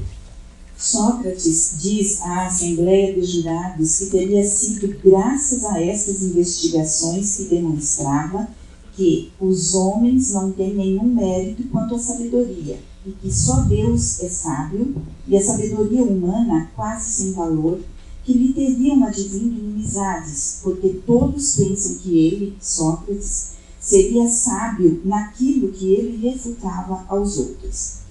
Diz ainda ter esta investigação tomado todo o seu tempo e que, em consequência, encontrava-se em extrema pobreza e que seus discípulos jovens ociosos, filhos de ricos, ao imitá-lo por sua própria conta, também empreendiam examinar os outros e que os examinados, pegos na situação de não saberem o que diziam saber, encolerizavam-se com ele, Sócrates, acusando-o de corromper os jovens. Entre os desmascarados, Sócrates cita Mélito pelos poetas, Ânito pelos artífices e Lico pelos oradores.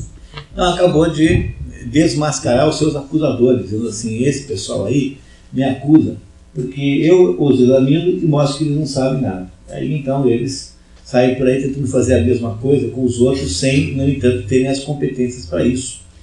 E ele então diz que ele é muito pobre, de fato era, que não pode ser acusado, portanto, de ter sido desonesto, o explorador da credibilidade alheia, se ele nunca conseguiu fazer nenhum estudo com isso. Quer dizer, que explorador é esse que não explora? Não é possível. Para que haja o explorador tem que haver o produto da exploração, que é o bem financeiro. Mas Sócrates era um pobretão. Não tinha nada disso, estava com a vida muito bem, que a Xantipa, que é a mulher de Sócrates, passou a vida inteira amolando só porque ele não ganhava dinheiro nenhum. E ele era meio um fracasso como pai de família. Não era um pai de família que tenha parecido bom, não era mesmo, ela tinha razão. Tinha filhos. Sócrates tinha filhos, né? Então ele está dizendo aqui que ele não é isso que ele... aqui há não está aqui no texto, mas é preciso que você saiba. Sócrates diz na apologia de Sócrates que ele sabe que nada sabe. Essa expressão, saber que nada sei, eu sei que nada sei, é uma expressão impossível. Ela é logicamente impossível de ser dita, porque se você sabe que você nada sabe, você já sabe alguma coisa. Portanto, você não pode afirmar que nada sabe, porque você sabe que nada sabe, que é uma espécie de sabedoria. Entenderam? É a história do sujeito que declara assim: eu sou mentiroso. Bom, se ele é mentiroso mesmo, de verdade, e declarou que é mentiroso, acabou de dizer uma verdade. E se ele não é mentiroso, está mentindo. O que contradiz o fato de que ele não é mentiroso, não é? Compreenderam? Tá? Entendeu? Certas coisas são impossíveis de defender ao mesmo tempo. Eu sou mentiroso. Bom, se eu sou mentiroso mesmo, e eu acabei de dizer uma verdade, portanto eu não sou mentiroso. Porque eu estou dizendo a verdade, pelo menos dessa vez. Agora, se eu não sou mentiroso, e declaro que eu sou mentiroso, então eu estou mentindo, o que contradiz a declaração de que eu não sou, que a minha existência como não mentiroso. Compreenderam como essas coisas são complicadas? Veja, eu mesmo não entendo muito bem como é que explicar isso, mas na verdade isso tem uma explicação fácil, é que você não pode produzir declarações autocontraditórias. Então eu não posso declarar assim: tudo nesse mundo é relativo, a verdade é relativa, a opinião é relativa. Porque se eu declaro que tudo é relativo, eu estou também dizendo que esta declaração, tudo é relativo, também é relativa. Porque ela está incluída no conceito de tudo. E, portanto, eu acabei de me suicidar, logicamente. Eu não posso, portanto, declarar que tudo é relativo, porque se há coisas relativas de fato existem, elas só são relativas na medida em que elas contrastam com coisas que não são relativas. Ou seja, para que haja alguma coisa relativa, é preciso que haja alguma coisa que não é relativa, que seja absoluta. Entenderam isso, né? Que é uma questão básica de lógica.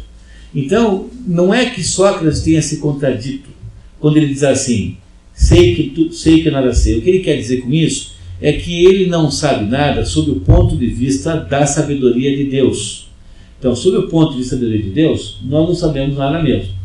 Agora, sob o ponto de vista da sabedoria humana, há muitas coisas que ele sabe, há muitas coisas que você sabe, e é que é garantidamente certo.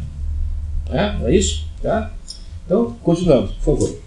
Sócrates dá por encerrada a defesa contra as velhas acusações e passa a se defender de Mélito, seu principal acusador, e diz que quem comete crime é Mélito, que brinca com coisas graves. Sócrates pergunta a seu acusador se ele se importava com a melhoria dos jovens, e ele é obrigado a responder sim. Ele vai fazer agora com seus acusadores ou aplicar um método dialético que ele fazia com seus alunos. Eu comecei: olha, vem cá, você se importa com a qualidade da vida dos jovens, com o sucesso dos jovens? Que o outro não pode dizer não, né? Se o sujeito disser que não, ele já se autodestruiu como acusador. Então ele é obrigado a dizer sim. Vamos ver então o que ele diz. Pergunta-lhe então o que tornaria os jovens melhores. Mélito é obrigado a responder: os juízes e senadores. Para puxar o saco do grupo ali, né? Sócrates então pergunta-lhe se toda a comunidade os melhoraria e apenas ele, Sócrates, os corromperia. Aos jovens, né? Mélito responde: isso exatamente afirmo de modo conciso. Sócrates retruca perguntando se não seria o contrário, como no caso dos cavalos, que só podem ser manejados por alguém que os entenda e que só seriam estragados pela maioria desqualificada, e afirma ironicamente ser uma grande fortuna para os jovens que um só corrompesse e os outros lhe fossem todos úteis. Vem cá, em Paranavaí tem 70 mil habitantes. Quantas pessoas aqui entendem de cavalo, sabem lidar com cavalo? A maioria, uma parcela muito pequena. Muito pequena. Então é mais provável que essa parcela pequena seja ela que prejudique os cavalos ou a maioria que não sabe lidar com cavalos. Como ele, Sócrates, sem nenhuma dúvida, porque até o oráculo de Delfos diz que ele é o mais sábio, o único qualificado para lidar com os cavalos, portanto, com os jovens, não é? Então ele está dizendo que é exatamente o contrário. Se alguém deve estar estragando os jovens, não é ele, mas são os que não têm a qualificação necessária, e acaba aí comprimindo o argumento de mérito. Já faz. Leandro, a hora que estiver pronto, você me dá um aviso, tá? Do café, por favor. Tá? Dá uma olhadinha. E aí, então, o mérito, né? O mérito já tem o seu primeiro argumento desqualificado.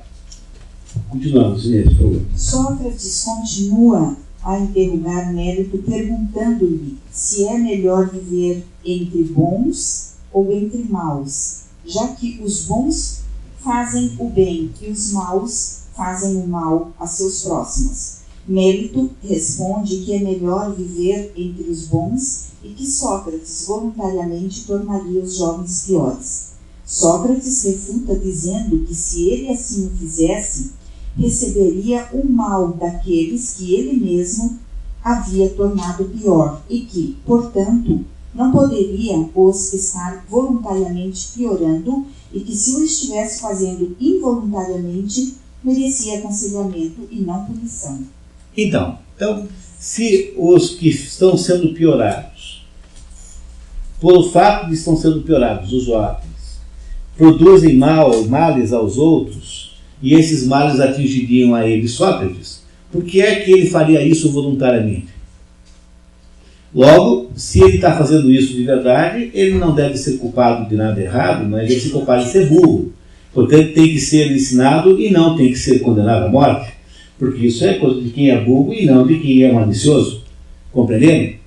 Há aqui dentro desse episódio aqui a base daquilo que virá a ser mais tarde a caridade cristã. A caridade cristã é a ideia de que o ser humano só faz, né, que o ser humano produz para a outra pessoa.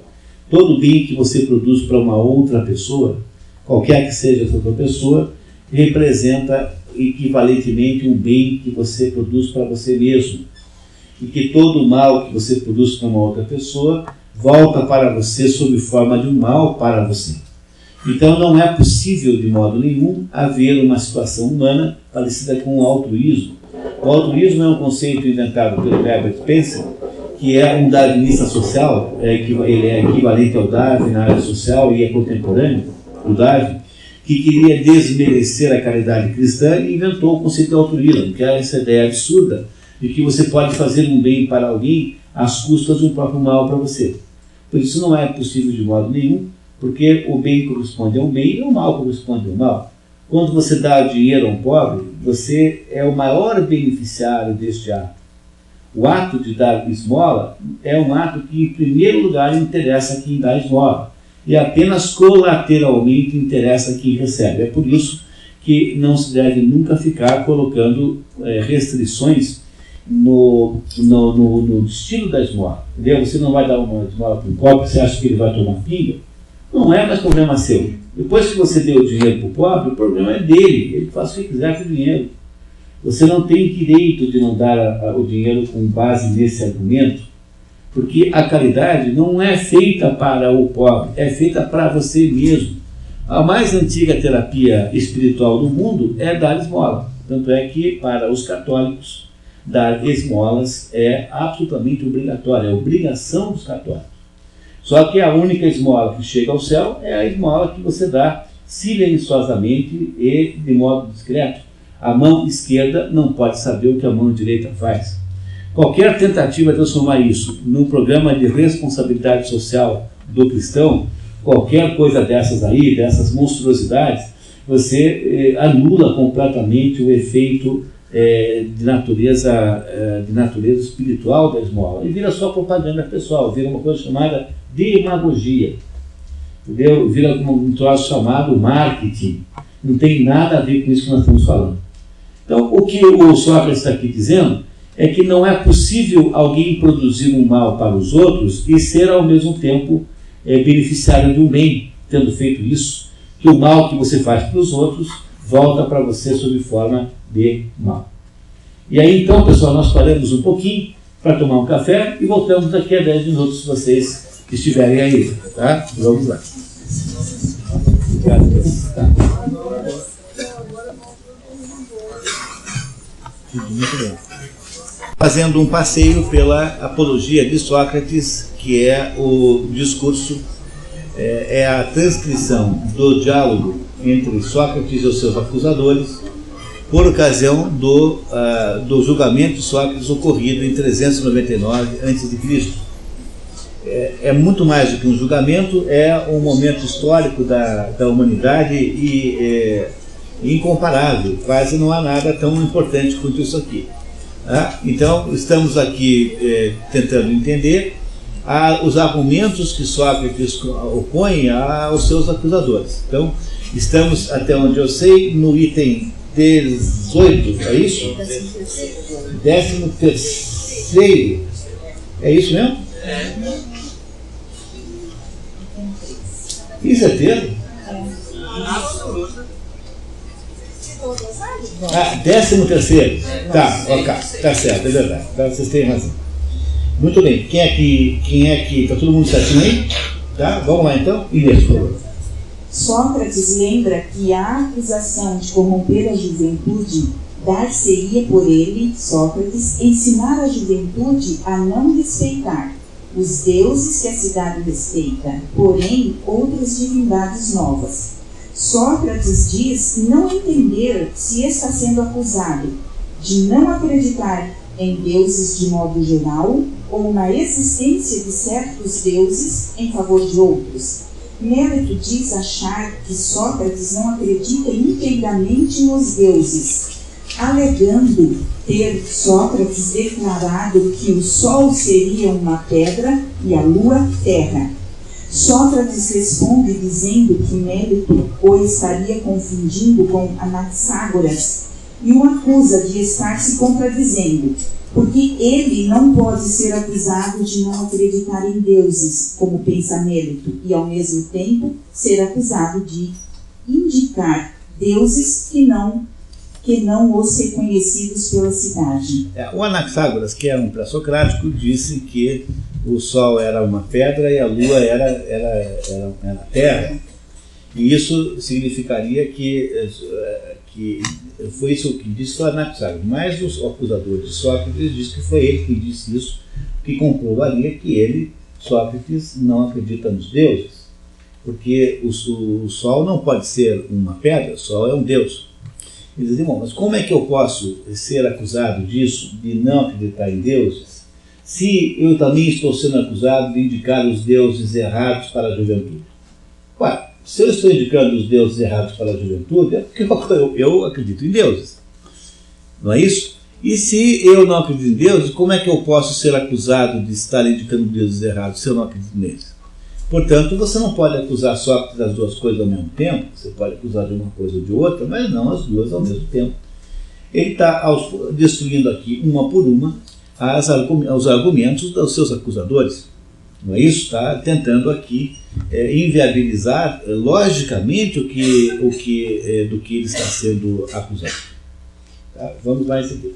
Sócrates continua sua argumentação perguntando ao júri se faria sentido acreditar que haja coisas humanas sem haver necessariamente homens. E se pode haver coisas relacionadas a cavalos sem existir cavalos?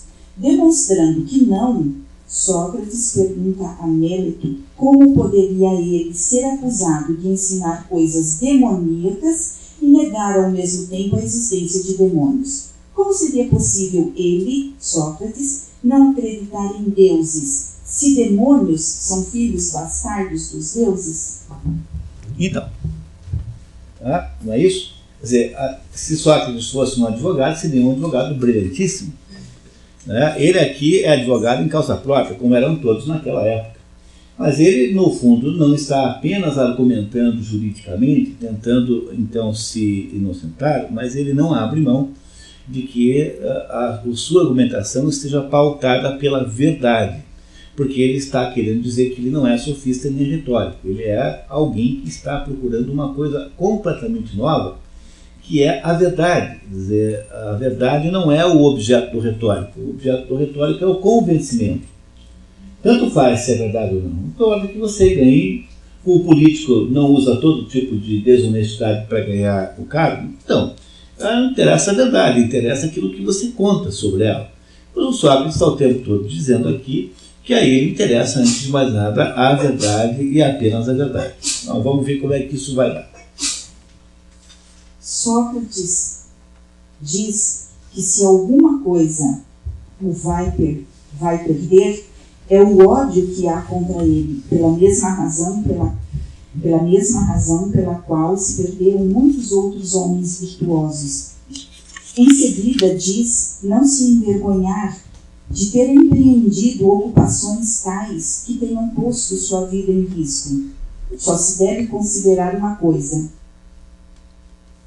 quando fizer o que quer que seja, deve considerar se faz coisa justa ou injusta, se está agindo como homem virtuoso ou desonesto, e que não se deve temer a morte ou coisa alguma, a não ser as torpezas. É uma declaração de princípios da filosofia. Sócrates está inventando a filosofia nesse discurso. É isso que vocês precisam prestar atenção, porque não há nenhum outro texto que possa explicar tão bem o sentido dessa atividade humana filosófica do que esse aqui. Tá? Vamos ver como é que ele continua. Sócrates argumenta que desobedecer a decisão de Deus, abandonando a missão de viver filosofando e examinando a mim mesmo e aos outros, seria igual a abandonar o posto que o Estado o havia designado no seu serviço militar.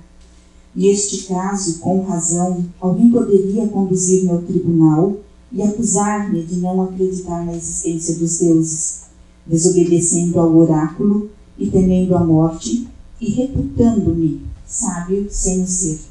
Continua argumentando que temer a morte é o mesmo que parecer saber o que não se sabe, já que não se sabe das coisas do Hades, e que não se deve fugir das coisas que não se sabe. Esse é um argumento extraordinário. O filósofo espanhol Julián Marías, ao perguntado se era a favor ou não da pena de morte, diz assim: eu sou contra, porque não se pode saber o que acontece depois da morte. Eu não consigo, então eu não tenho o direito de condenar alguém a uma situação que eu mesmo não sei o que é.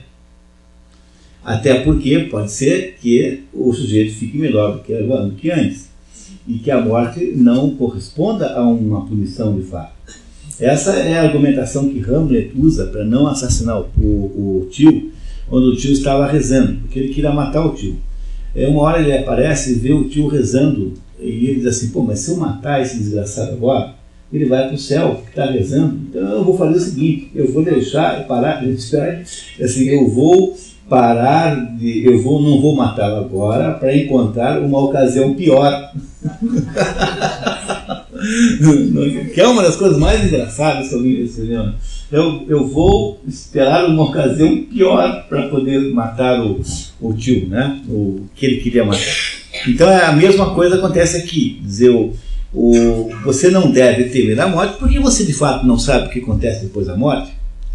Então não fica bem para um filósofo temer aquilo que você não sabe, Portanto, ele está se aqui declarando, de alguma maneira, está acima da situação daquele tribunal. Porque o máximo que o tribunal podia fazer por ele era matá-lo. Mas se matá-lo não é tão ruim assim, quer dizer, então o tribunal, no fundo, não tem poderes reais sobre ele. E o argumento contra a pena de morte, o melhor que existe é esse. Não há nenhum outro argumento tão bom quanto esse, que é o argumento do desconhecido como sendo empecilho para a decisão pela pena de morte. Tá? Continuando, por favor, Inês.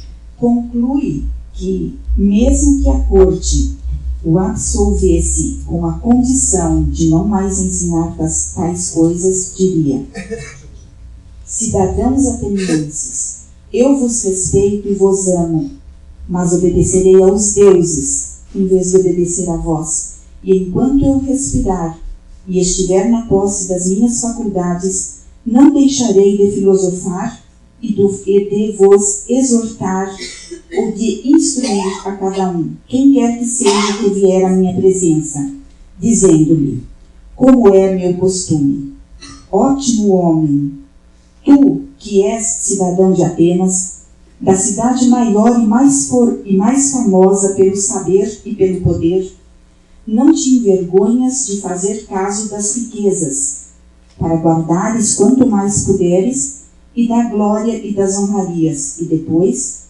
não fazer caso, e nada te importares da sabedoria, da verdade e da alma, para tê-la cada vez melhor? Insiste que sua missão é dizer que a virtude não nasce da riqueza, mas da virtude vem aos homens as riquezas e todos os outros bens, tanto públicos como privados, e termina declarando que, absolvendo-me ou não, não farei outra coisa, nem que tenha de morrer muitas vezes. E está já imaginando que uma das possibilidades de negociação política dessa história é que ele pare de ensinar. Ele acabou de dizer que essa chance não existe, porque ele não poderá deixar de fazer o que está fazendo. Agora, aqui há um conteúdo nesse parágrafo extraordinário, que é essa ideia que Sócrates nos diz, que toda a riqueza advém de alguma coisa que a precede. É muito complicado conversar sobre isso no Brasil, porque os brasileiros têm um assunto único na cabeça, que é dinheiro, ou, como diz o Milor Fernandes, falta de dinheiro. Quer dizer, só se aqui no Brasil só se fala de dinheiro ou de falta de dinheiro, uma das duas coisas. Façam um dia prestem atenção, as pessoas passam 90% do dia falando de dinheiro. Então, como aqui no Brasil acredita-se que dinheiro seja o único problema da vida real, então nenhum brasileiro entende que isso que a gente chama de prosperidade material é alguma coisa que vem, que é gerada por alguma coisa que a precede e que ela é uma espécie de efeito colateral de outras coisas. E que, portanto, se a gente não terá uma economia muito melhor enquanto a política não melhorar, e a política não vai melhorar enquanto a cultura não melhorar.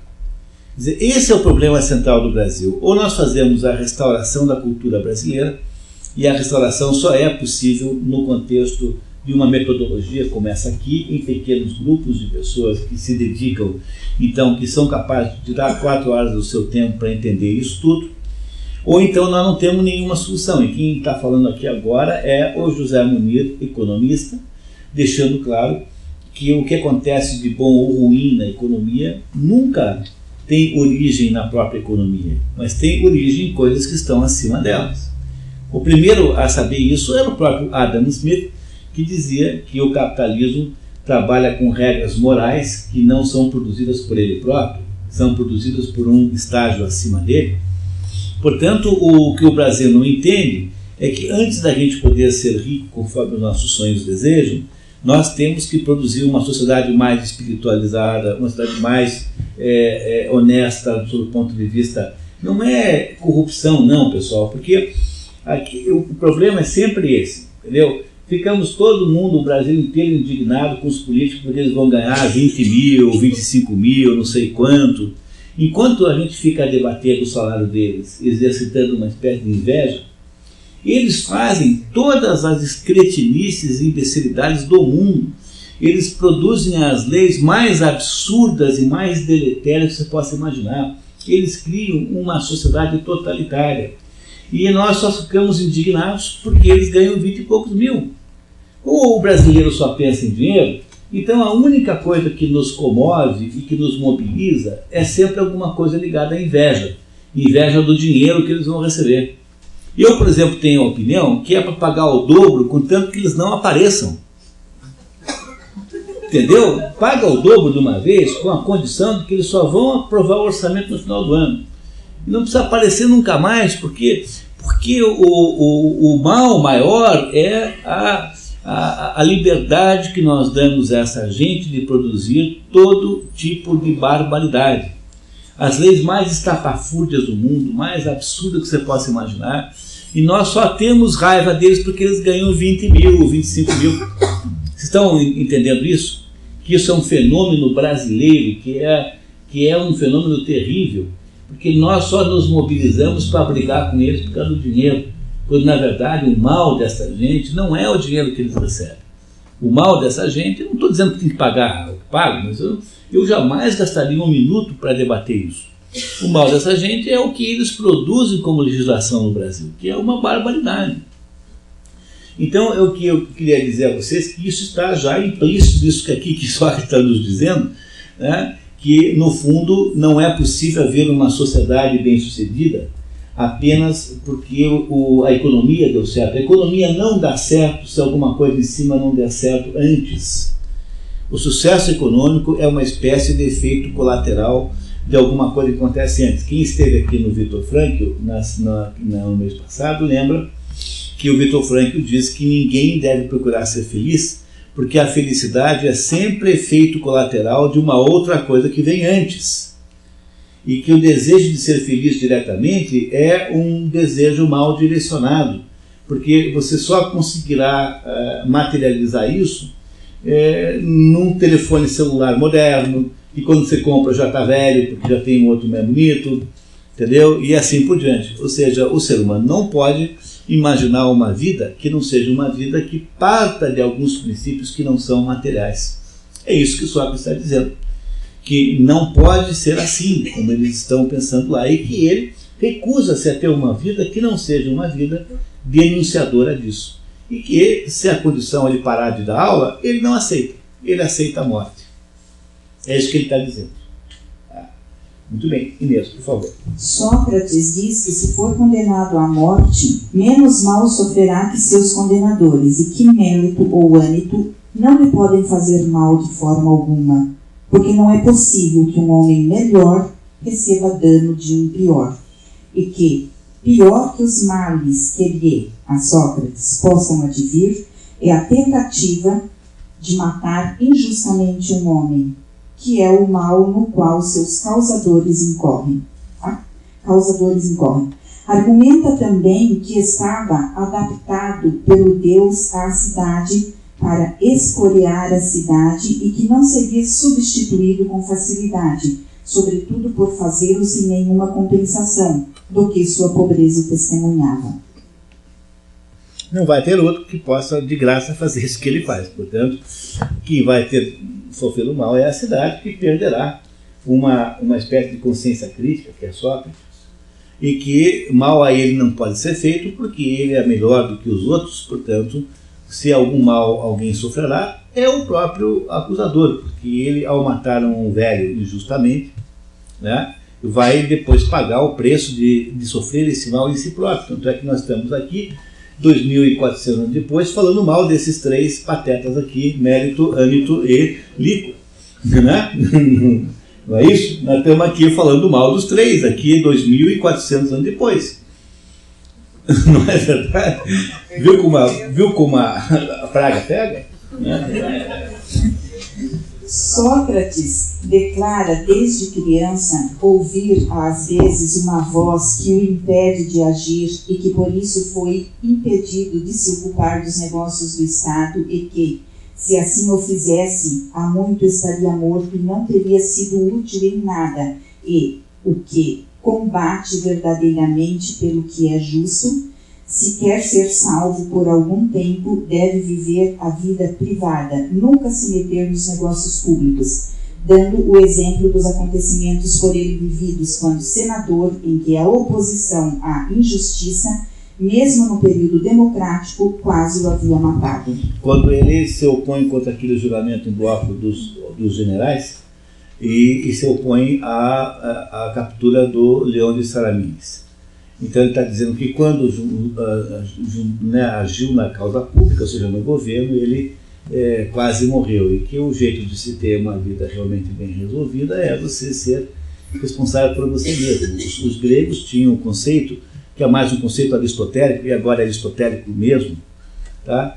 de que o objetivo máximo da vida de um ser humano é ser um spoldaios. Spoldaios é o nome grego que, traduzido em português, significa mais ou menos homem maduro. O que é um spoldaios? É o homem que é capaz, quando eu digo homem aqui, estou falando genericamente, né, como espécie. É o ser humano capaz de ter uma vida contemplativa. Bios theoreticos. Bios theoreticos é vida contemplativa. É o sujeito que é capaz de ter uma autorreflexão tão profunda que ele é capaz de gastar a sua vida para procurar a verdade. Então, o objetivo máximo da carreira de um ser humano não é ficar rico, não é ter as glórias do mundo, né? Essas glórias que se desfazem, que se esfarelam, né? Mas é ter a capacidade de perceber a verdade, que é a nossa verdadeira vocação. Isso chama-se em grego spoldaios.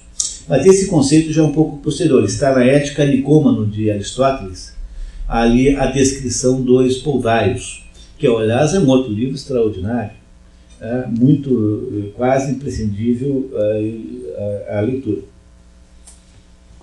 Sócrates declara nunca ter sido Desculpa, tem mais uma coisa que eu esqueci, perdão. Essa voz que fala Sócrates chama-se daimon, e em vários diálogos aparece essa voz daimon, que os gregos chamavam de espírito da família, espírito da familiar, é o que nós poderíamos chamar de consciência, de consciência moral. É aquele anjinho que fala para você: não roube o sanduíche, não coma o sanduíche do seu irmão. Sabe aquele anjinho que fala que não é para fazer?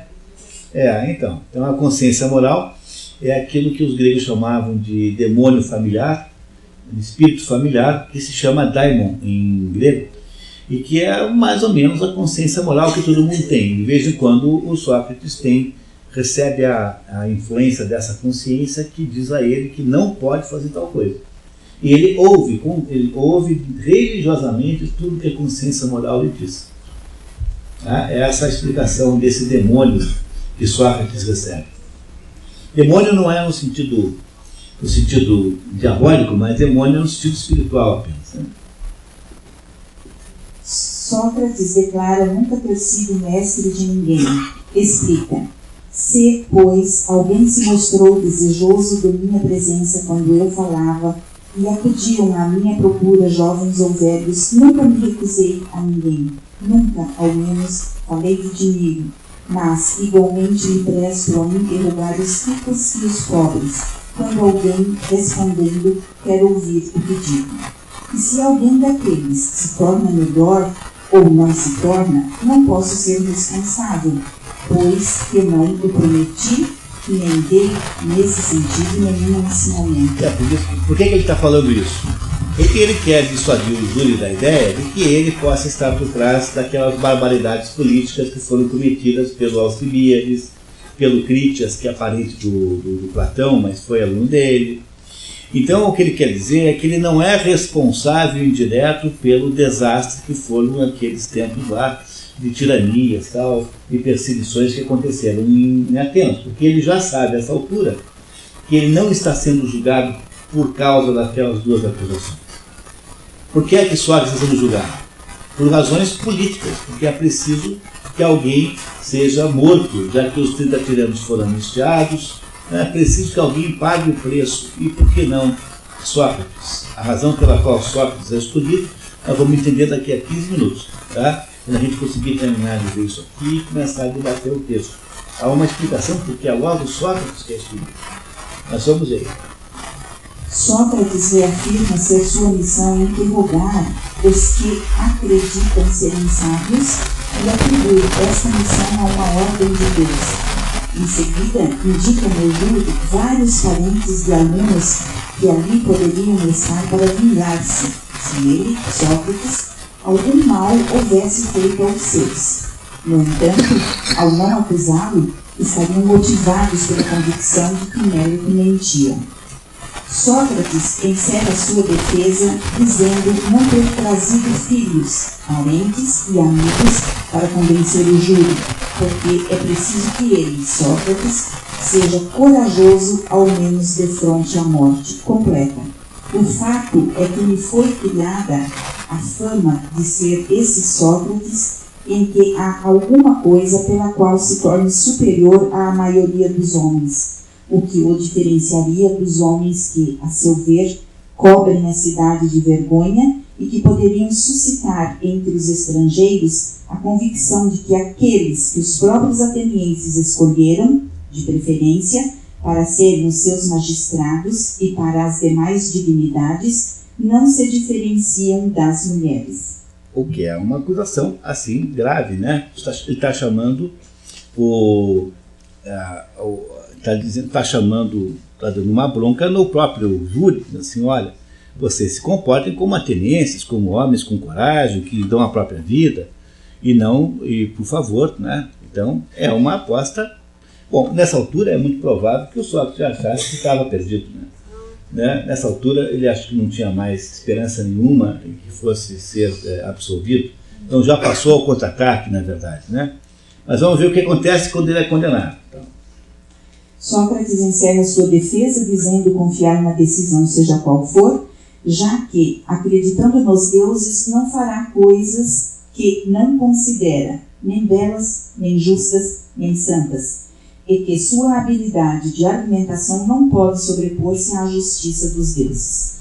E aí então é encerrado a primeira parte do julgamento e ele é condenado à morte pelos 60 votos necessários. E aí então agora começa a segunda parte do julgamento, em que o acusado, o réu condenado já transitado em julgado, para usar a expressão moderna, né? Não há recurso possível, a sentença transitada em julgado. Ele então pode negociar a pena. Uma pena para Sócrates, afinal de contas, um homem de 70 anos, herói de guerra, um intelectual reconhecido, mas é a pena natural que uma coisa dessa seria o exílio. E como foi feito com Nédipo, por exemplo, e com muitos outros gregos. No entanto, ele não aceita essa possibilidade. E aí, então há uma argumentação agora na volta muito divertida que a Inês vai nos contar. Pois não. Uma curiosidade. Ele faz todo o tempo a defesa dele pautando nos que direito de hoje na reconvenção, ou seja, eu não fiz isso, mas você fez aquilo. Menos pintar, a onça de gatinho, né? Então eu diria assim, ele tinha previsibilidade que o júri poderia chegar, né, na conduta de condenar já? Bom, nós não podia fazer um outro tipo de defesa. A impressão que dá é que ele simplesmente demole os argumentos contrários, mas o fato de que ele está demolindo os argumentos, porque os argumentos são absolutamente infantis e sem cabimento nenhum. Então, no entanto, se você está pré-condenado por uma razão política, tanto faz como você argumenta. Tem aquela história acho que é do François Perrault, não sei, que tem lá o lobo e o carneiro tomando água lá no, né? Então o lobo quer comer o carneiro, mas ele não tem que ter um argumento para fazer isso. Não sei muito bem porquê, mas na história tem que ter. Eu acho que eu vou te matar porque você, afinal, os teus parentes andaram falando mal dos meus parentes. Mas não é possível. Aí toda vez que tem um argumento, o argumento é demolido e o carneiro se salva. Aí então, finalmente, na falta de outros argumentos, o lobo fala assim, não, mas você está sujando a água que eu estou bebendo, mas quem estava a montante do rio era o lobo, portanto, quem estava fazendo era o lobo fazendo isso. E aí ele come o carneiro. Quer dizer, essa história de conto de fadas é para mostrar que às vezes quando alguém está condenado a priori, não tem o que contra-argumentar, porque afinal de contas já há uma espécie de viés condenatório. há uma espécie de atitude, um espírito condenatório contra você. Então tudo indica que aqui há um livro de um escritor famoso chamado I.F. Stone, um jornalista americano, chamado Julgamento de Sócrates, em que ele faz uma análise política do que aconteceu aqui. No fundo, o tal do julgamento é completamente secundário. Eu queria dizer para vocês isso. Porque isso aqui nas escolas de direito é usado para debater questões de direito, é feito isso com muita frequência nas faculdades. Mas não é o nosso caso aqui. Aqui eu não sou advogado e também não estou interessado em debater isso, porque não é esse o ponto. O que há aqui dentro dessa história é um ouro extraordinário enterrado a poucos dedos de profundidade. Nós vamos descobrir qual é.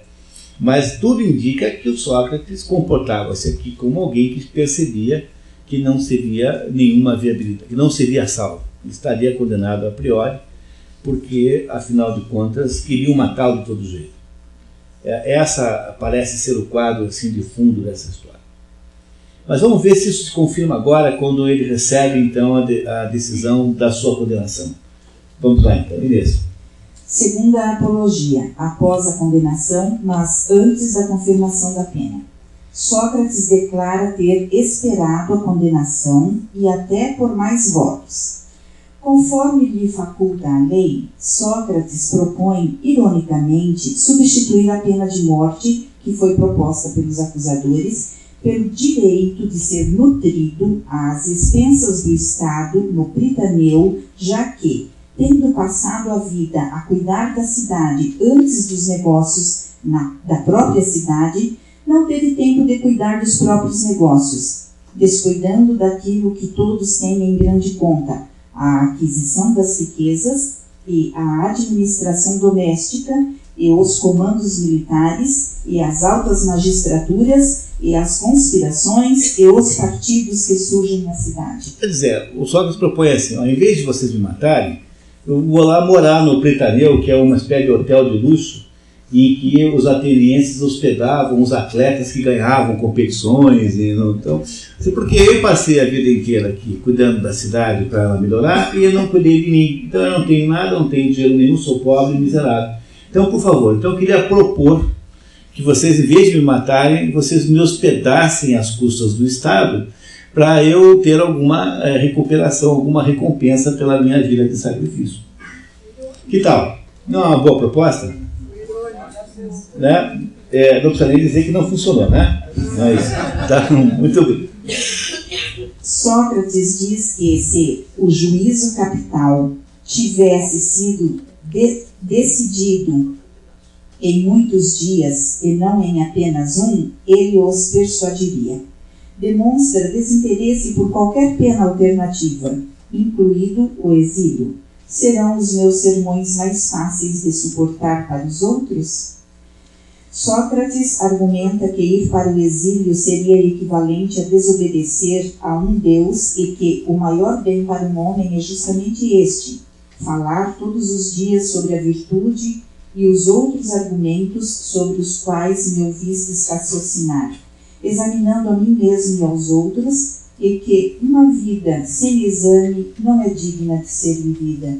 Por fim, comunica que Platão, Crito, Cristóbulo e Apolodoro propuseram a ele, Sócrates, que oferecesse ser multado em 30 minas e que eles lhe ofereciam fiança. Sócrates propõe desinteressadamente o acordo ao tribunal. Porque sabia que o tribunal talvez aceitasse a transformação em multa, mas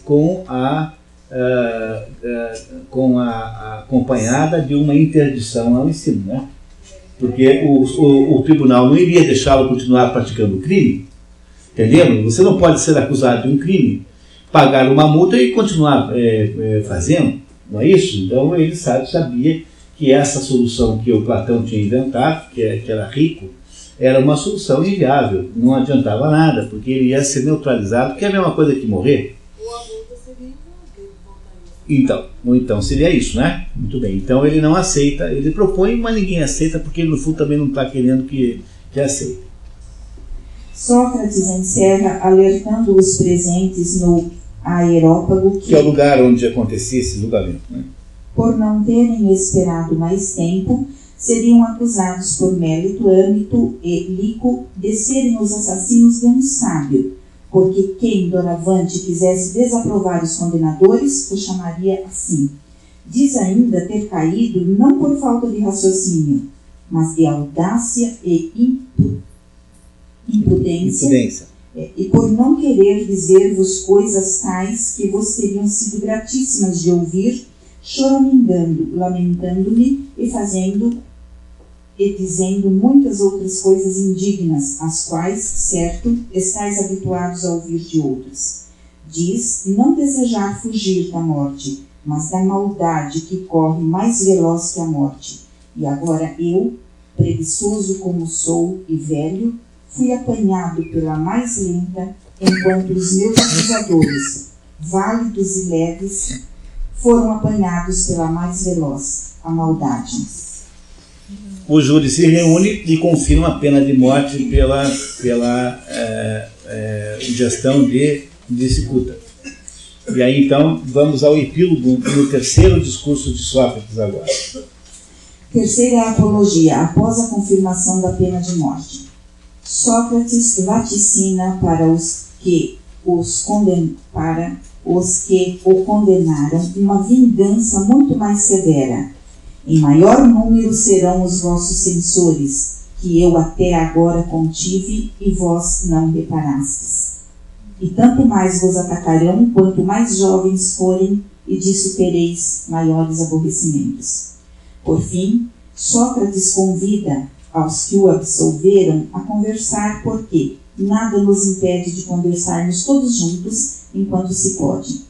Diz-lhes que o sinal de Deus não se havia oposto a nada na sua vinda ao tribunal, talvez porque este meu caso arrisca ser um bem, e estamos longe de julgar retamente quando pensam que a morte é um mal. Quer dizer, o Daimon não se opôs, não houve nenhum sinal de Deus para que ele não viesse.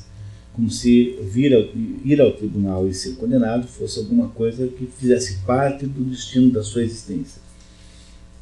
Justifica dizendo que se o morto não tivesse nenhuma espécie de existência, a morte seria um maravilhoso presente, como se o tempo se resumisse numa única noite. Mas se a morte é uma passagem deste para outro lugar e, se é verdade o que se diz, que lá encontram todos os mortos, qual o bem que poderia existir, ó juízes, maior do que este? Porque, se chegarmos ao Hades, libertando-nos destes que se vangloriam de serem juízes, havemos de encontrar os verdadeiros juízes, os quais nos diriam o que fazem justiça. Nos diriam que fazem justiça acolá. Muito bem. Com isso ele esculhamba completamente o júri. É muito melhor eu deixar vocês aqui e ir lá falar com quem é de verdadeiro juiz. Então eu vou ganhar com essa história. Então acho que estou levando uma vantagem em relação a vocês que vão ficar aqui sendo atacados pela juventude, que eu até agora contive, que vocês não perceberam. Mas também vós, ó juízes, deveis ter boa esperança em relação à morte e considerar esta única verdade, que não é possível haver algum mal para um homem de bem, nem durante sua vida, nem depois de morto, que os deuses não se desinteressam do que a ele concerne, e que por isso mesmo o que hoje aconteceu, no que a mim concerne, não é devido ao acaso, mas é a prova de que para mim era melhor morrer agora e ser libertado das coisas deste mundo. Eis também a razão por que a divina voz não me dissuadiu, e porque, de minha parte, não estou zangado com aqueles cujos votos me condenaram, nem contra meus acusadores. Não foi com esse pensamento, entretanto, que eles votaram contra mim, que me acusaram, pois acreditavam causar-me um mal.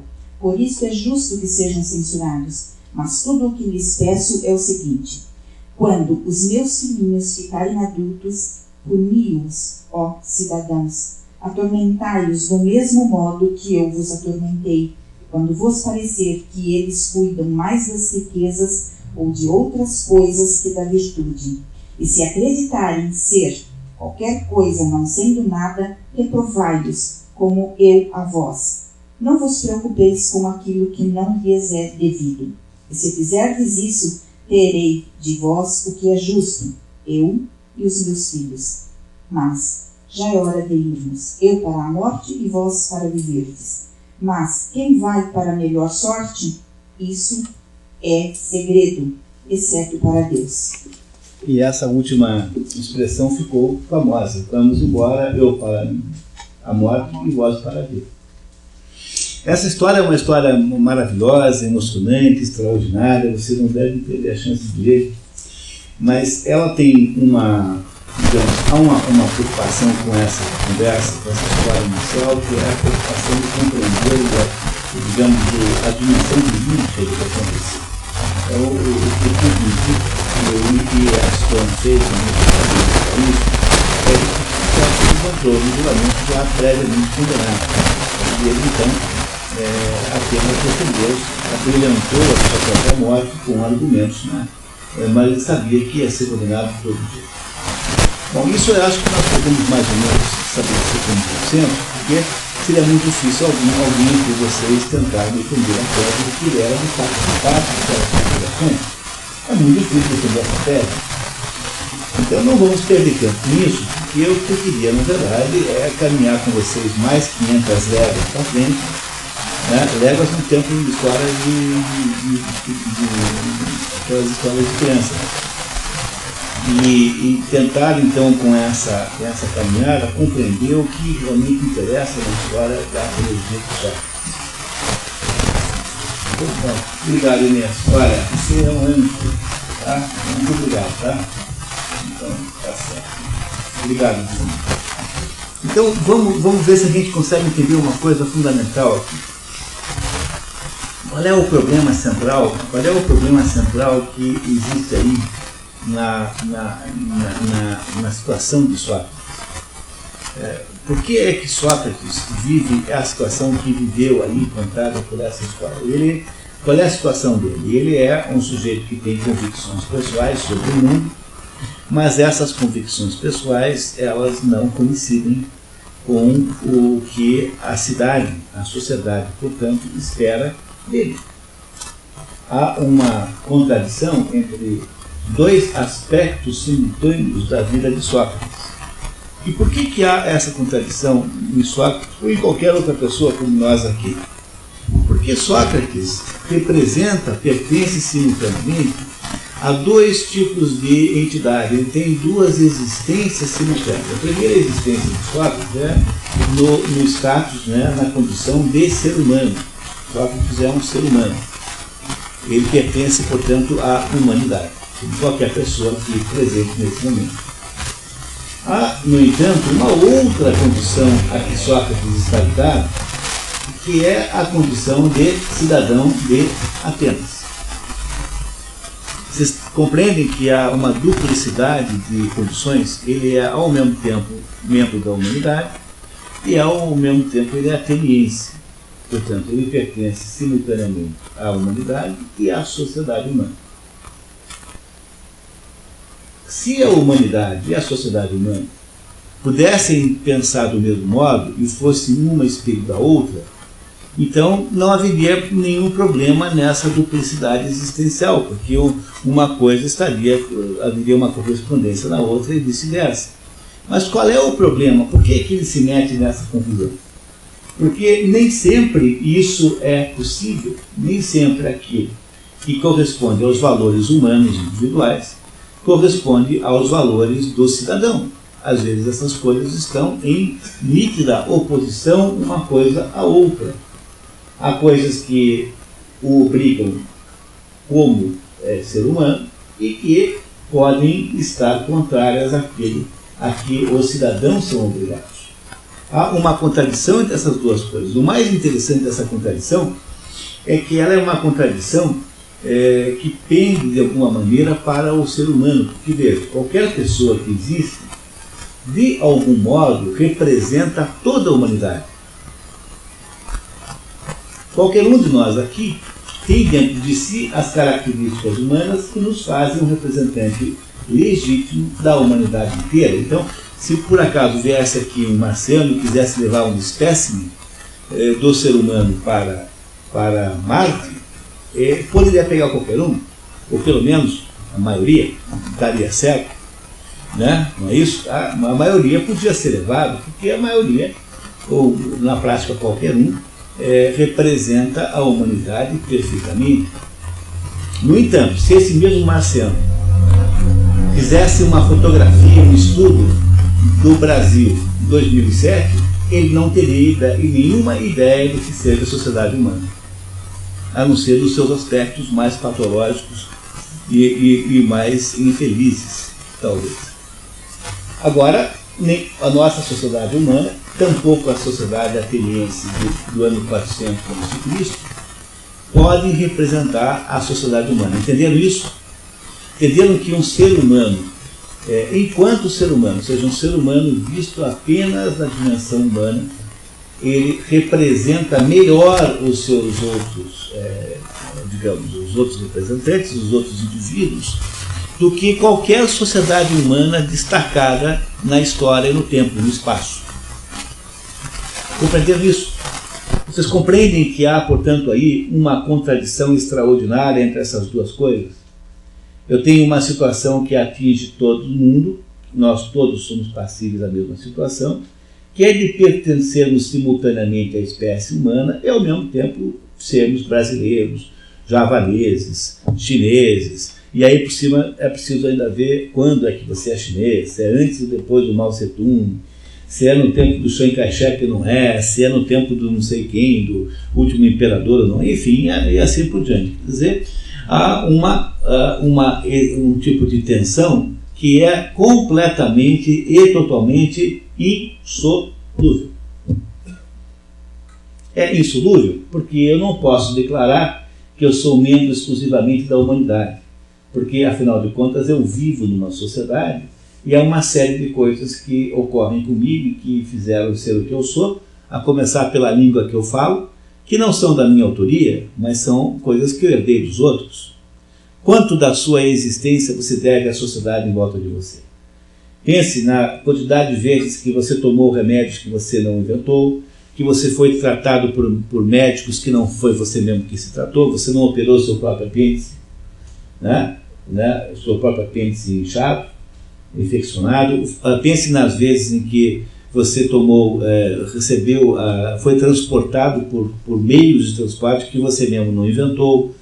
Não é isso? Então você não pode dizer que você recusa a existência social, porque a existência social é responsável por uma quantidade muito importante de coisas que afetam a sua vida e que tornaram a sua vida do jeito que ela é. Ao mesmo tempo, eu não posso dizer que eu sou um indivíduo meramente social. Eu não posso dizer que as minhas opiniões passam a ser iguais como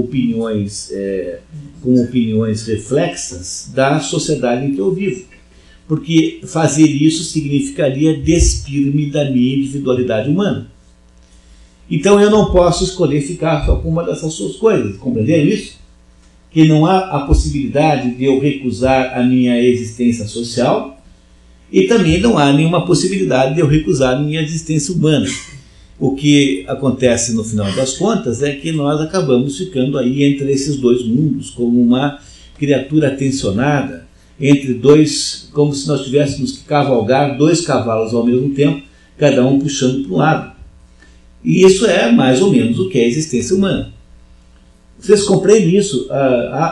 Eu estou sendo capaz de explicar esse ponto? Esse ponto é fundamental para entender a história. Não vamos entender a apologia de Sócrates se vocês não compreenderem isso.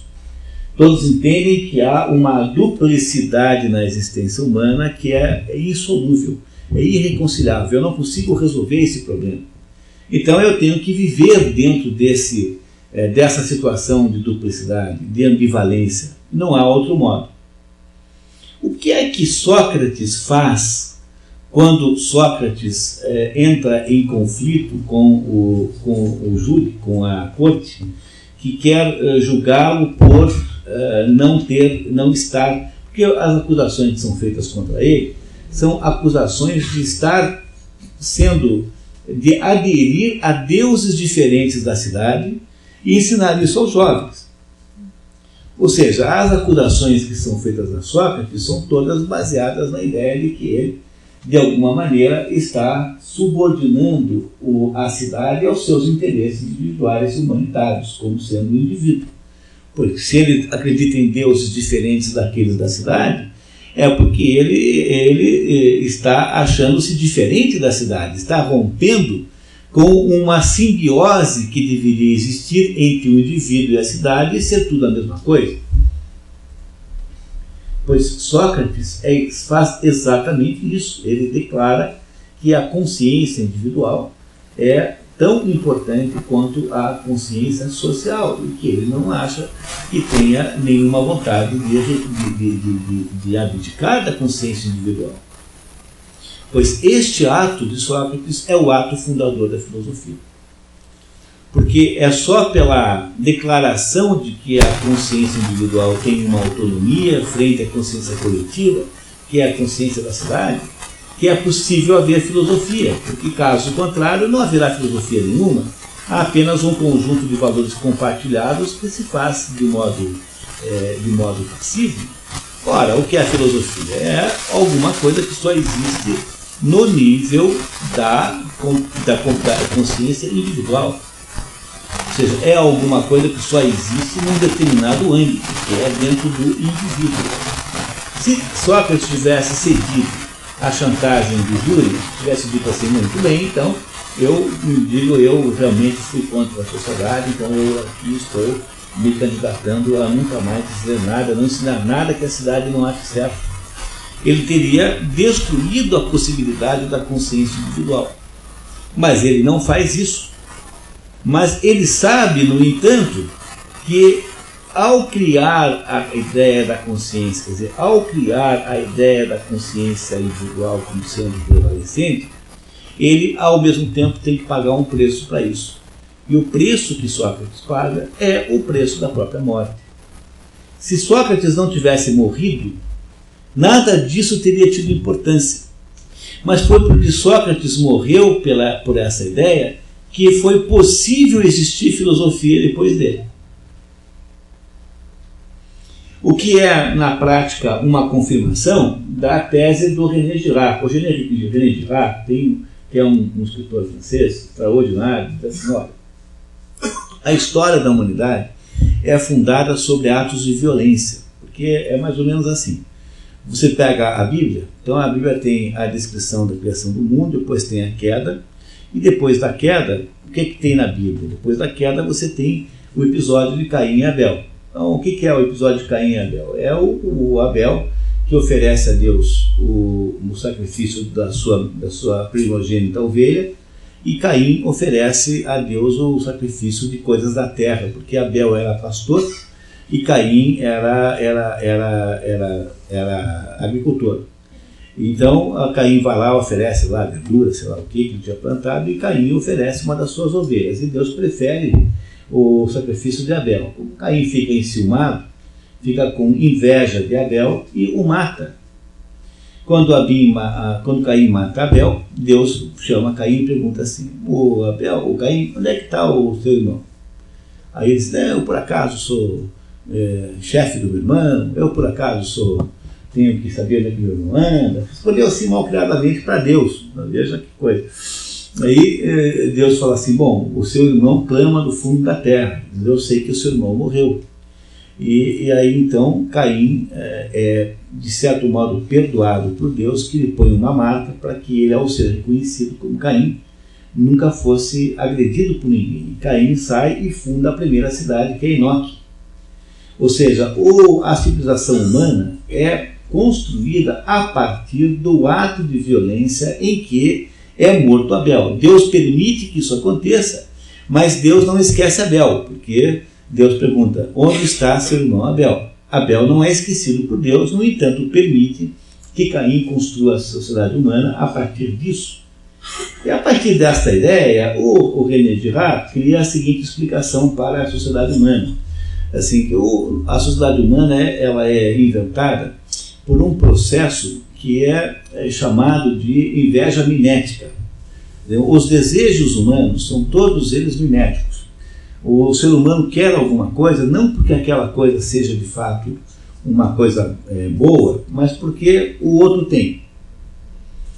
Se você reparar bem, o processo de tentação de Adão foi feito com intermediação com Eva, porque Adão só iria desejar o fruto proibido se a Eva o desejasse antes, que é uma maneira de explicar isso de outro modo.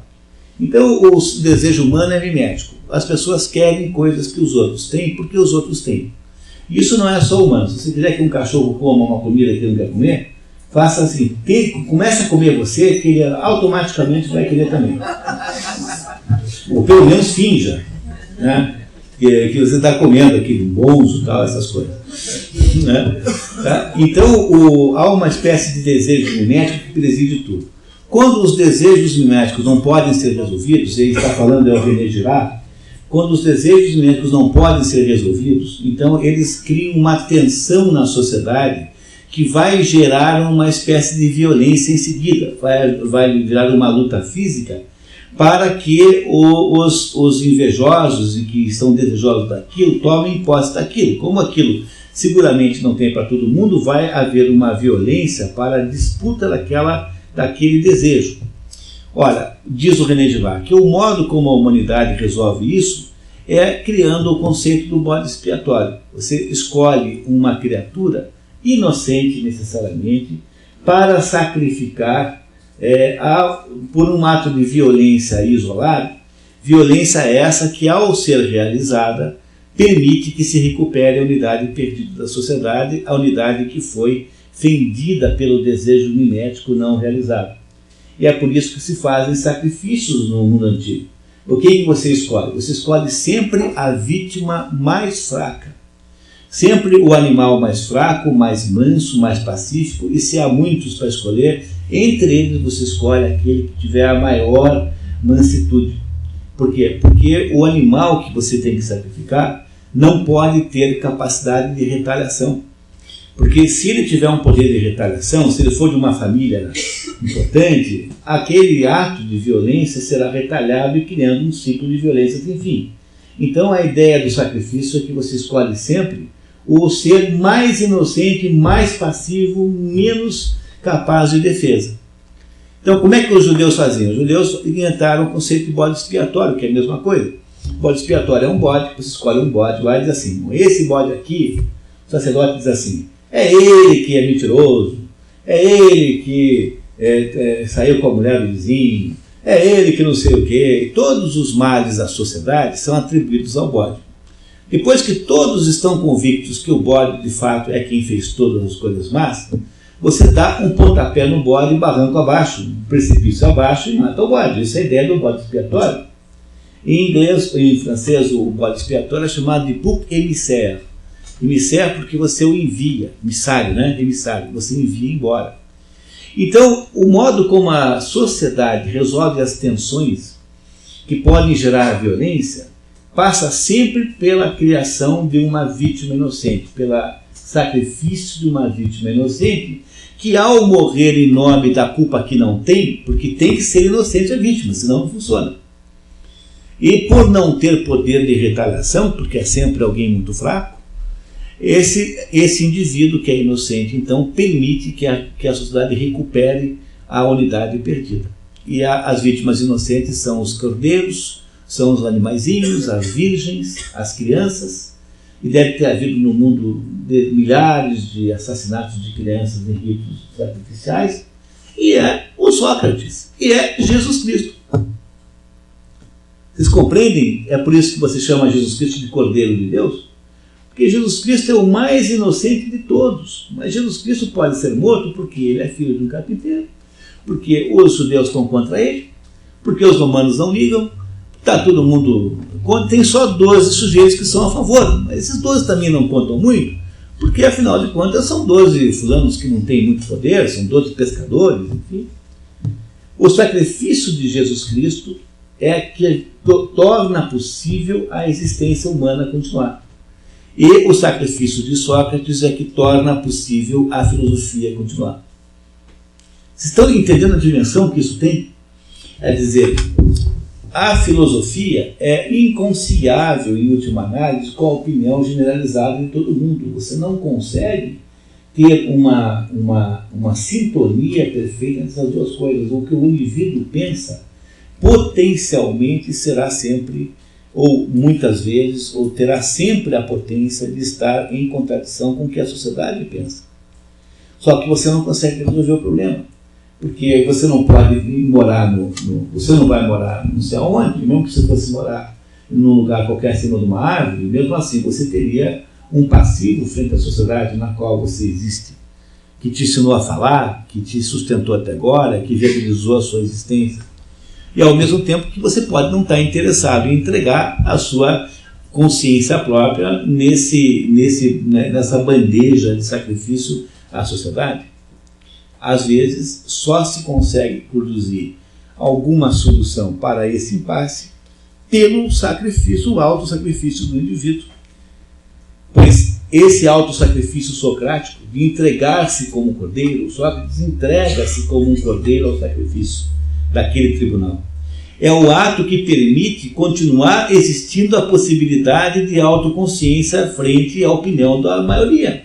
Portanto, é o ato, a morte de Sócrates é o ato fundador da filosofia. A morte em si, concreta, real. A mesma coisa teria acontecido, né, se aconteceu com Jesus. Porque se Jesus não tivesse morrido na cruz, quando eu era criança, eu estava no colégio marista, então tinha aula de religião, então tinha aqueles debates metafísicos, né? Então aqueles moleques todos de 12 anos diziam assim, pô, mas Jesus não pode ser Deus, porque veja, se ele fosse Deus, ele descia da cruz e enchia todo mundo de bolacha.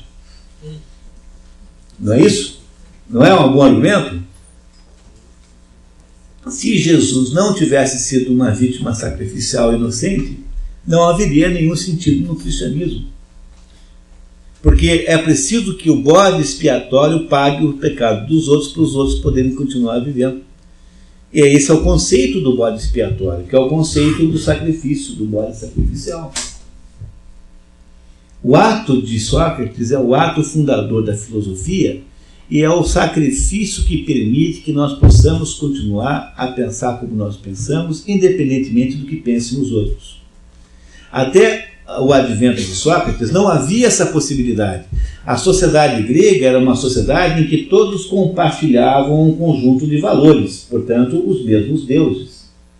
O que Sócrates faz é decretar que isso não precisa ser assim, e que há um tipo de saber humano que passou a iluminar o mundo, porque na medida em que a tragédia grega declina, qual é a luz que ilumina o mundo? É a filosofia grega.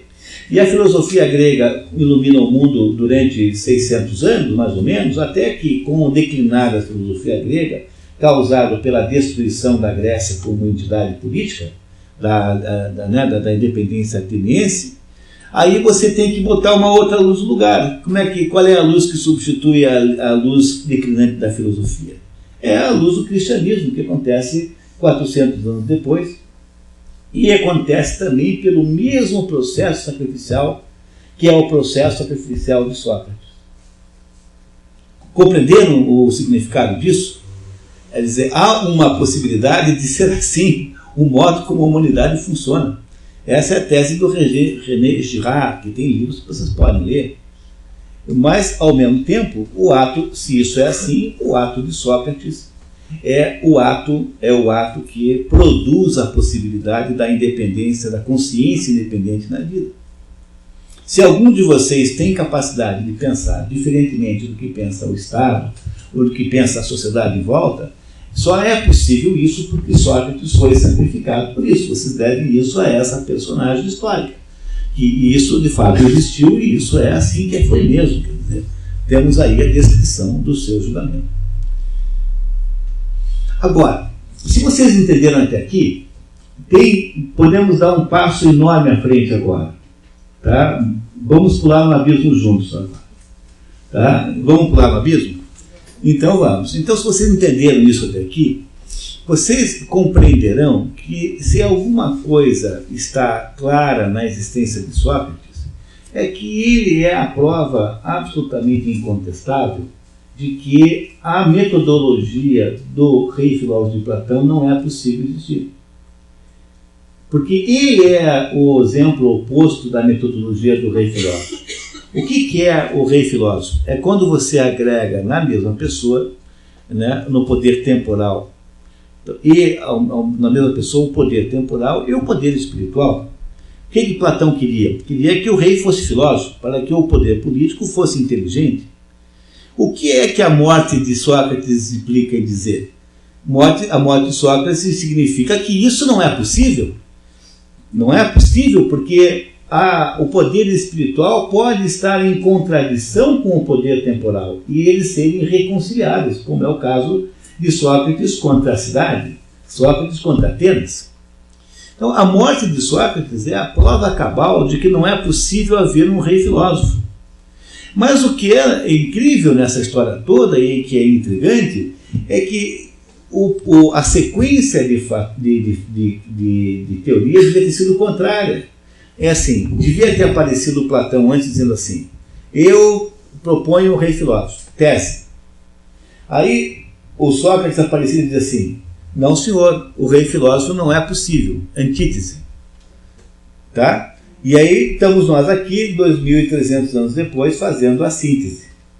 Quer dizer, pelo processo dialético normal, Platão deveria ter vindo antes de Aristóteles. E não ter acontecido isso é uma das coisas mais intrigantes que existem. Porque o Platão insiste quase até o final da vida na hipótese do rei filósofo, que é completamente viável. Ele devia ter percebido pelo exemplo do seu mestre que não dava para fazer. Entenderam que não dava para fazer? Ele não percebeu? Agora, cuidado, quando eu digo para vocês que Platão está completamente errado na tese do rei filósofo, eu não queria que vocês tivessem a impressão que se trata de um picareta, de um incompetente. O Platão é um sujeito tão grande, é assim, é como aquele sujeito que manca, mas manca em passo de valsa. Entendeu? Mesmo quando manca em passo de valsa. Entendeu? Não se trata de uma besta. Né? Entendeu? Quer dizer, trata-se de um sujeito genial que cometeu um erro extraordinário de julgamento sobre o mundo. O rei filósofo de Platão não pode existir e está provado pela morte do próprio Sócrates que não é possível juntar uma coisa na outra. Não pode existir por várias razões. O Eric Feiglin, por exemplo, demonstra que não pode existir o rei filósofo com a seguinte tese. Assim, olha, não pode existir o rei filósofo porque o poder espiritual, que é o poder que Sócrates tem, né, só é poder de verdade se for aceito com liberdade. E o rei, a parte rei e não filósofo, do rei filósofo, o rei impõe a sua vontade pela força. Então você não pode ter na mesma pessoa alguém que é respeitado porque tem poder de matar os outros, que é o rei, e ao mesmo tempo é respeitado porque os outros livremente aderem a ele. Isso é impossível porque você nunca sabe por que você está o respeitando. Portanto, é uma coisa da natureza humana que tem que haver uma separação entre o rei e o filósofo. E essa separação, às vezes, só consegue ser mantida se alguém for capaz até mesmo de doar a vida para mantê-la, que foi o que fez Sócrates e que fez Jesus Cristo, dizendo que há coisas de César e coisas de Deus. Para manter a separação entre essas duas coisas, Jesus Cristo topou até mesmo entregar-se como um Cordeiro de Deus. Quando você vai à missa, você não fala em Cordeiro de Deus 500 vezes? Pois é isso mesmo, Jesus Cristo é o Cordeiro de Deus, é a vítima sacrificial que tem de ser obrigatoriamente e necessariamente inocente. Toda vez que você for objeto de uma injustiça, nunca aconteceu com vocês de terem sido objeto de uma injustiça nitidamente? Pois pode ficar sabendo que você foi escolhido para ser isso. Não num processo conspiratório, mas é porque é preciso purgar o crime cometido, coletivo, acusando um inocente. Porque o inocente, de baixo poder de retaliação, é sempre assim que é. Quando você vai escolher o cordeiro para sacrificar, você escolhe aquele mais manso, sempre. Quer dizer, aquele mais parecido com o ser humano. Porque a vítima sacrificial não pode ser completamente distante do ser humano, senão ela não funciona como substituição. Ao mesmo tempo, não pode ser um ser humano, embora tenha sido Durante muito tempo foi assim, há muitos e muitos casos no mundo de vítimas sacrificiais humanas. Quem quer que você mata? É um estrangeiro, alguém que não tem, que você não sabe quem é, alguém que há uma tendência a matar os gêmeos, por exemplo, um dos gêmeos, já tem outro igual, pode dispensar um. Ninguém vai notar a diferença. Há um problema, a história, os gêmeos sempre estiveram sobre risco. Eu que sou gêmeo tenho preocupação enorme com isso. Né? Não é isso? Então, o que eu queria dizer para vocês é que aí, nessa história da apologia de Sócrates, não só a confirmação da tese de que é só o sacrifício que produz a estabilidade social, como também o fato do qual nós não podemos escapar, de que é apenas a garantia, né, do sacrifício que Sócrates fez que permitiu que fosse possível continuar havendo uma independência. No entanto, agora vêm as más notícias. E as más notícias são mais ou menos a declaração que eu faço a vocês agora de que o rei filósofo finalmente venceu.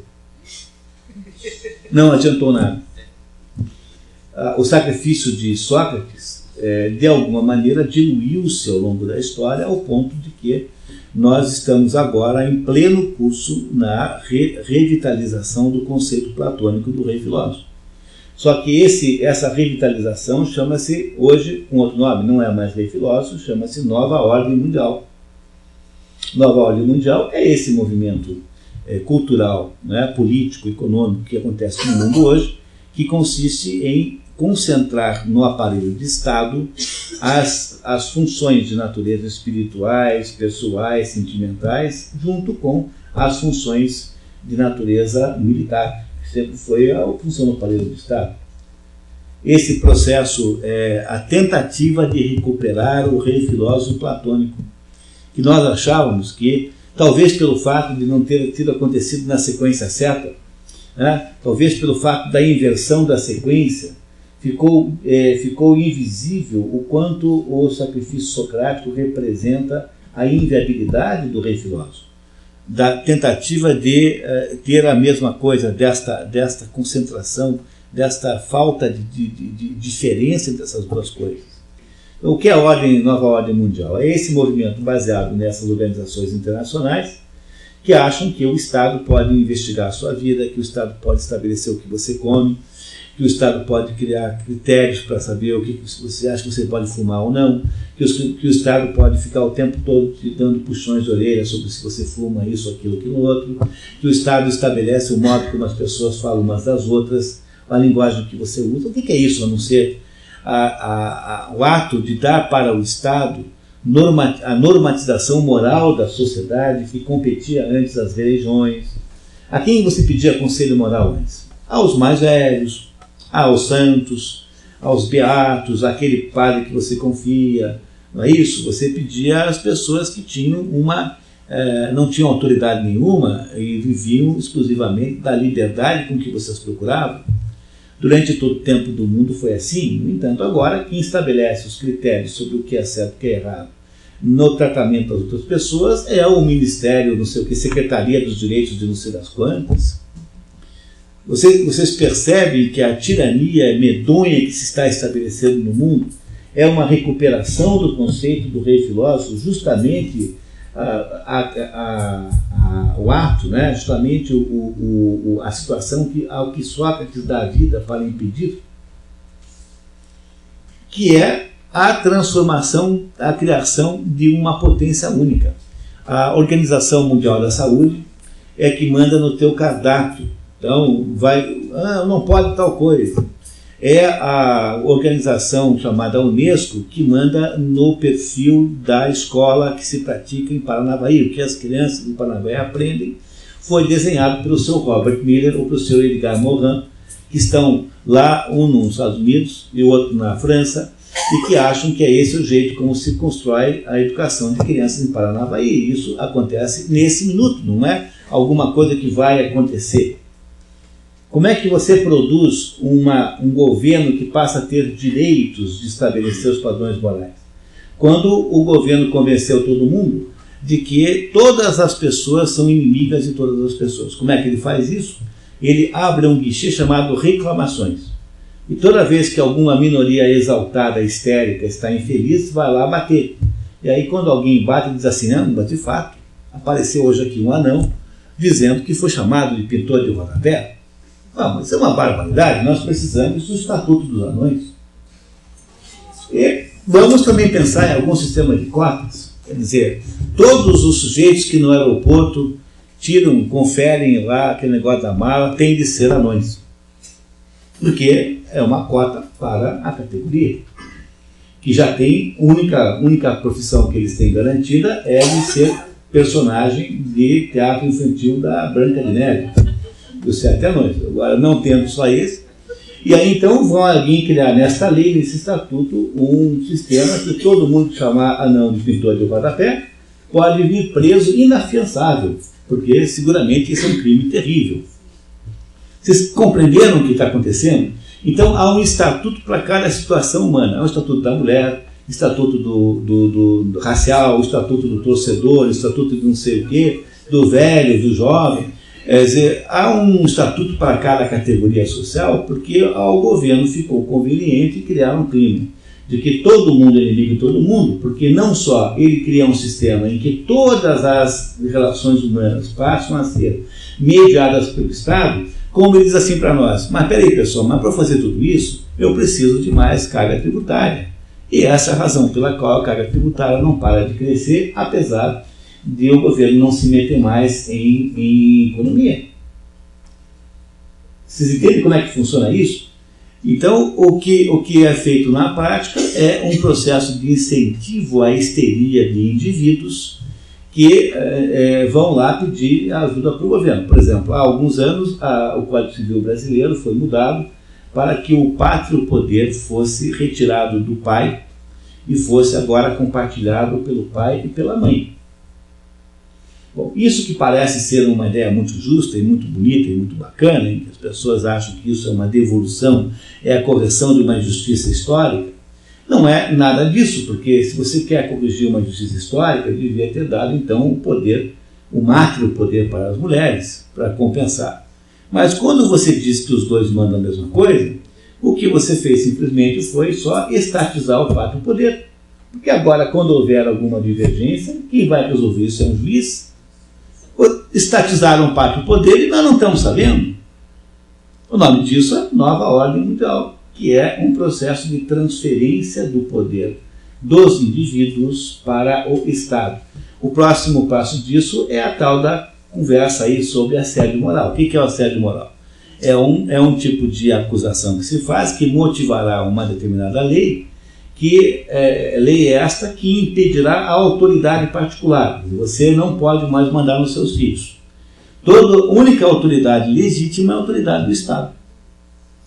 Quando nós tivermos acabado de fazer isso, nós teremos construído uma sociedade completamente socialista, totalitária, como não foi possível fazer no método velho, porque o método velho era uma ingenuidade, né? O método velho era você ficar reclamando da General Motors e botar no lugar da General Motors a General Everything, que era a sociedade comunista. Só que não funciona, porque a General Motors é muito melhor que a General Everything, então eles desistiram dessa besteira em 89, né? E inventaram um jeito muito mais inteligente, que é esse, chamado Nova Ordem Mundial. Nesse novo jeito, todo mundo é criminoso. As empresas são todas criminosas, estão pré-condenadas, é por isso que tem que cumprir uma pena alternativa de trabalho para a sociedade, e esse negócio chama-se responsabilidade social da empresa, que é apenas uma espécie de gozação. Quer dizer, além de você impor às empresas uma carga tributária gigantesca, além de você submeter a exigências ambientalistas imbecis, ainda você tem o desplante de transformá-las em palhaças para ficarem aí arrumando a rua e arrumando o jardim em frente à empresa. As pessoas, no entanto, não têm nenhuma ideia de que isso é assim, porque nós estamos completamente hipnotizados por esse grande, é uma espécie de um tsunami que nós não conseguimos escapar. E você só consegue escapar nisso se você tiver alguma espécie de anticorpo. E a única espécie de anticorpo que resolve para isso é o anticorpo da cultura verdadeira humana, que é o objetivo, por exemplo, desse programa aqui. Quer dizer, se você é capaz, se você conhece, quem é capaz de compreender o que acontece de fato no episódio da apologia de Sócrates, não engole nada disso. Quer dizer, você percebe desde cedo onde é que está o erro, e você não compartilha com isso, e você não ajuda esse câncer a crescer. Porque você tem anticorpos, porque você de fato entendeu alguma coisa sobre a condição humana, que é aquilo que está dentro da apologia de Sócrates, que nos diz que não é possível você ter uma mistura na mesma pessoa do rei e do filósofo. Essa coisa não é possível. O poder temporal tem que ser separado do poder espiritual. E o poder espiritual só é mantido às custas do sacrifício, que é o melhor exemplo de Jesus Cristo. Jesus Cristo faz o sacrifício para garantir a soberania do poder espiritual. Do mesmo modo que Sócrates faz o sacrifício para manter a soberania do poder da filosofia, ou seja, do poder da autoconsciência, independente dos outros. O que nós estamos fazendo isso hoje em dia, com a nova ordem mundial, é destruir isso completamente. Nós vamos criar uma estatização do pensamento, já é mais ou menos assim, porque o pensamento filosófico já é financiado pela CAPES. É a CAPES quem dirige o pensamento filosófico brasileiro. Para quem que eles dão bolsa? Para quem está dentro dos critérios da CAPES. Nós já fizemos isso na parte educacional. As crianças são educadas na escola o modelinho politicamente correto que todas têm de ter. Quem inventa isso é alguém em Paris, na Unesco, bate no MEC em Brasília, bate na Secretaria de Educação em Curitiba e bate aqui. Todo mundo gosta de ir para... Como é que você faz isso? A coisa mais fácil do mundo. O Robert Miller, o Edgar Morin, inventa esses troços. Não. Então, hoje em dia, educação é a criança compreender a diversidade. Pensa que coisa, mas que rebaixamento ontológico terrível que isso significa, né?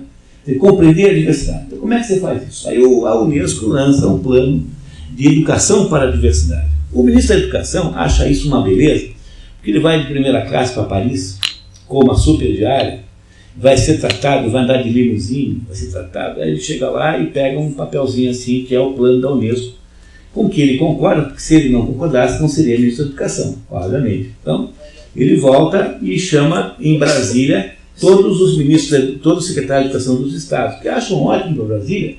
Brasília tem uma farra bacana, você vai viajar, tem a diária, você é tratado como um sujeito importante, e os secretários de Educação dos estados trazem um papelzinho para os seus estados. Aí chamam os secretários municipais de educação. Todos acham bacana ir para Curitiba, porque, entendeu? Sempre tem lá uma namorada diferente, legal, bacana. Você dá mais, deixa esquece a mulher uns 3 dias, tem muitas vantagens. Aí você chega lá e você leva para o seu município aquele troço.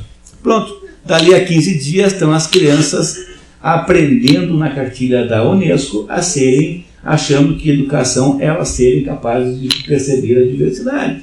Mas, na verdade, é apenas uma manipulação de gente inocente, é uma calhordice extraordinária, porque educação não é isso, educação é você ensinar os melhores modelos, educação é você ensinar os melhores modelos, você fica enganando as crianças. Então, todos os sistemas estão aí determinados e articulados para produzir um cerco total, para transformar isso numa coisa real e concreta, chamada Nova Ordem Mundial, cuja lenha para sua combustão é fundamentalmente a nossa incapacidade de perceber o problema.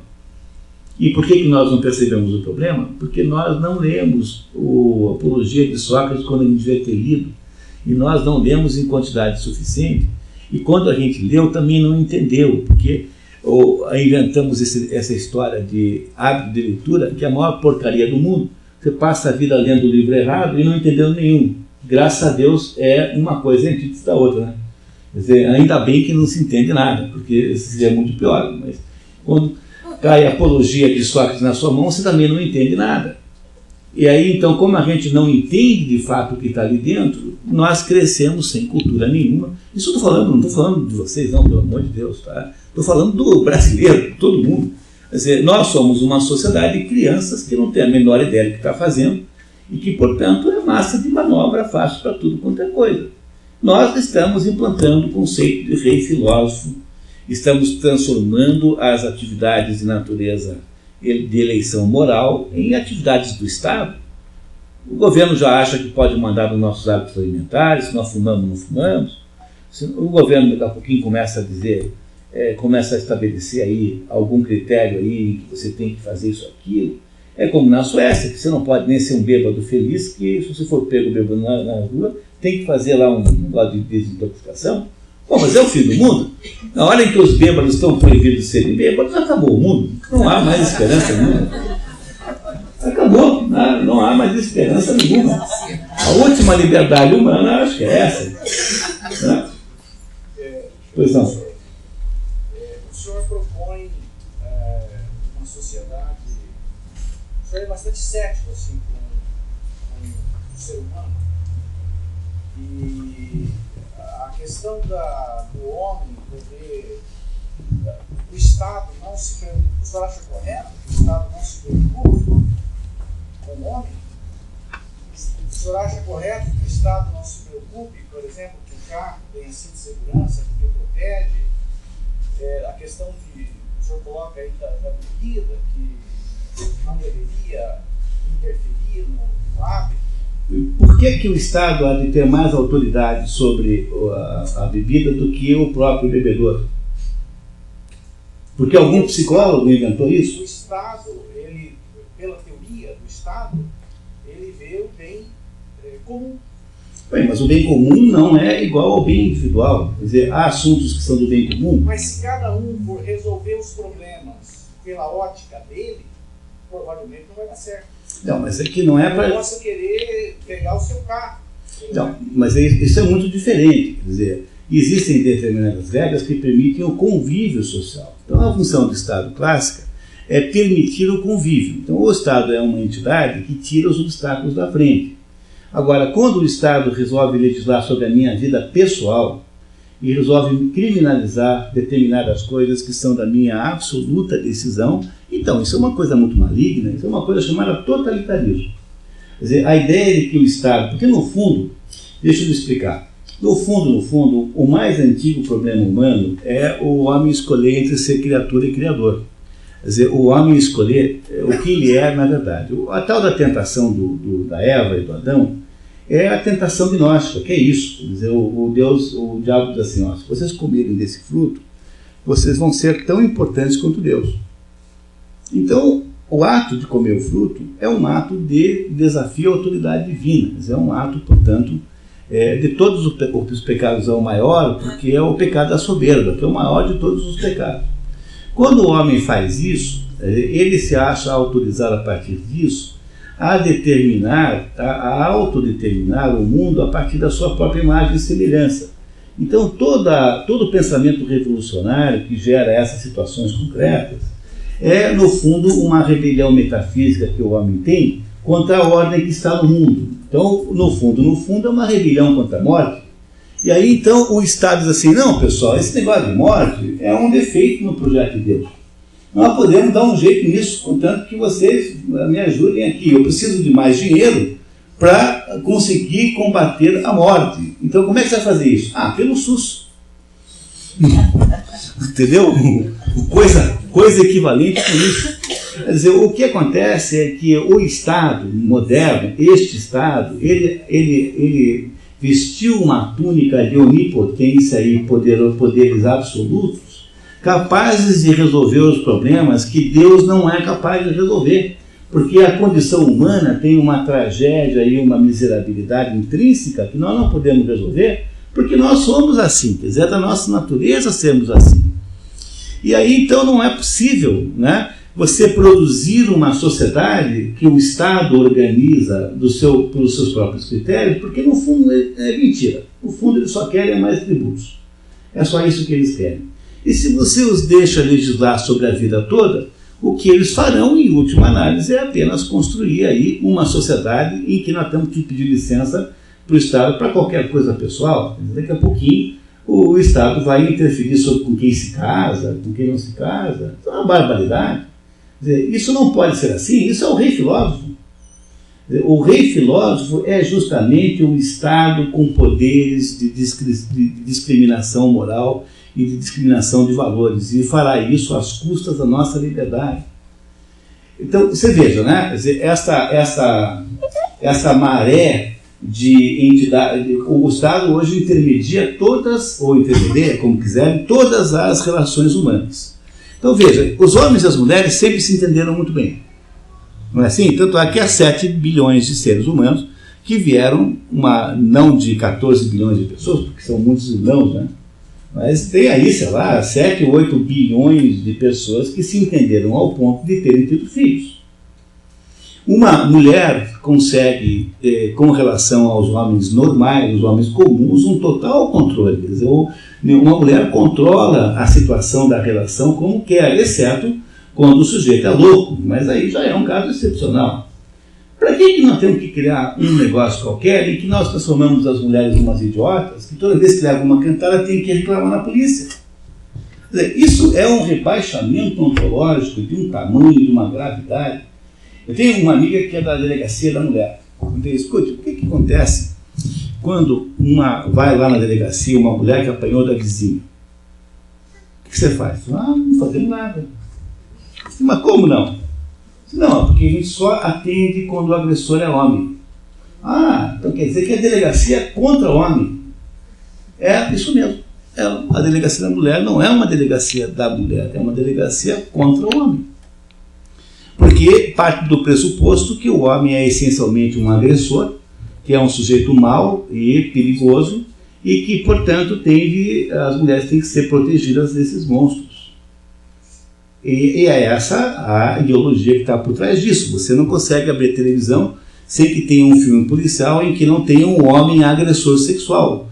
Então, metade das americanas foram estupradas pelos pais, ao que tudo indica, pela amostra dos filmes de policiais na televisão. É assim.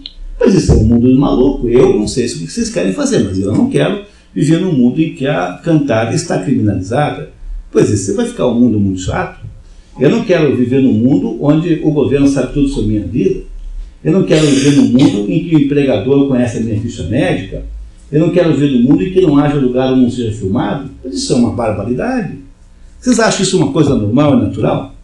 Vocês só acham se vocês não pensaram um minuto sobre isso. Mas o problema é que nós estamos inventando o rei filósofo do Platão de novo. Esse negócio chama-se Nova Ordem Mundial. E a nova mundial tem uma porção de conotações malignas. Então, como eu preciso destruir a possibilidade da independência do espírito com relação ao mundo temporal, ou seja, ao mundo civil, eu preciso fazer uma campanha sistemática contra as religiões, espalhar mentiras do tipo de que as religiões é que são as culpadas pelas mortandades do mundo. Eu tenho que inventar alguma coisa para as pessoas adorarem que não seja Deus.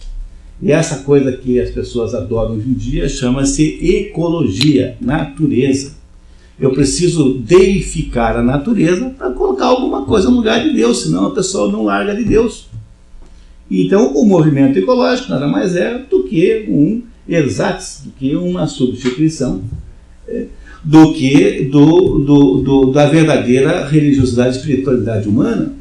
Pô, vocês não percebem isso? Vocês têm ideia de quantos bilhões de dólares está envolvido nisso?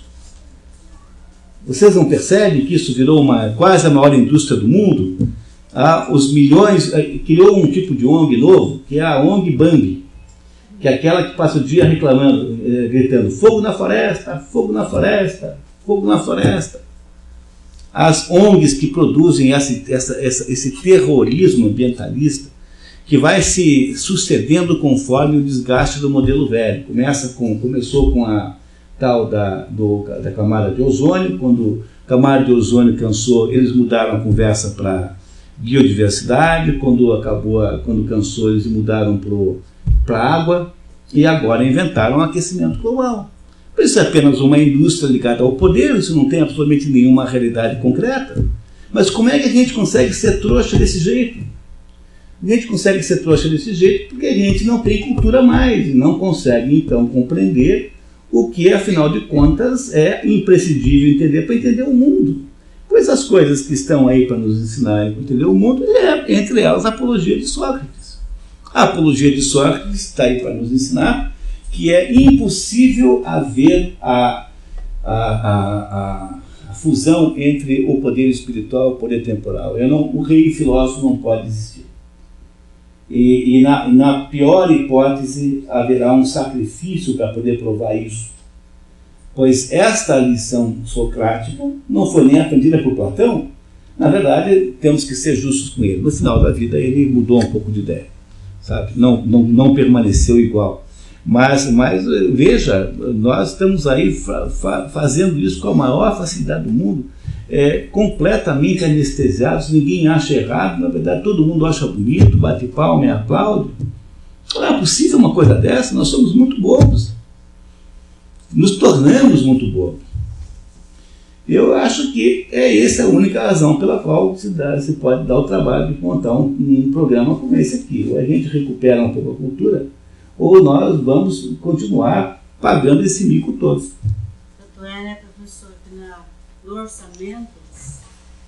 orçamento, na maioria dos municípios, em grande parte dos municípios, eles não prevê nem o que está na lei, 2%, quer dizer, a cultura é deixar de lado. E pior é que não é nem questão orçamentária, porque tem que ver o que é que fazem com o dinheiro. Porque para ensinar bobagem, também gasta-se 2%. Então, a disciplina orçamentária não resolve o problema do conteúdo, né? Conteúdo errado. Desculpe. Como trabalhar, o que é cultura? Pois é. Então, se a percepção da escola de que cultura é o Luiz Fernando Veríssimo, se é o Paulo Coelho, se é um idiota qualquer desse, mas aí nós jogamos tudo fora mesmo. Porque, entendeu? E aí nós jogamos Rubem Alves. Não é possível uma coisa dessa.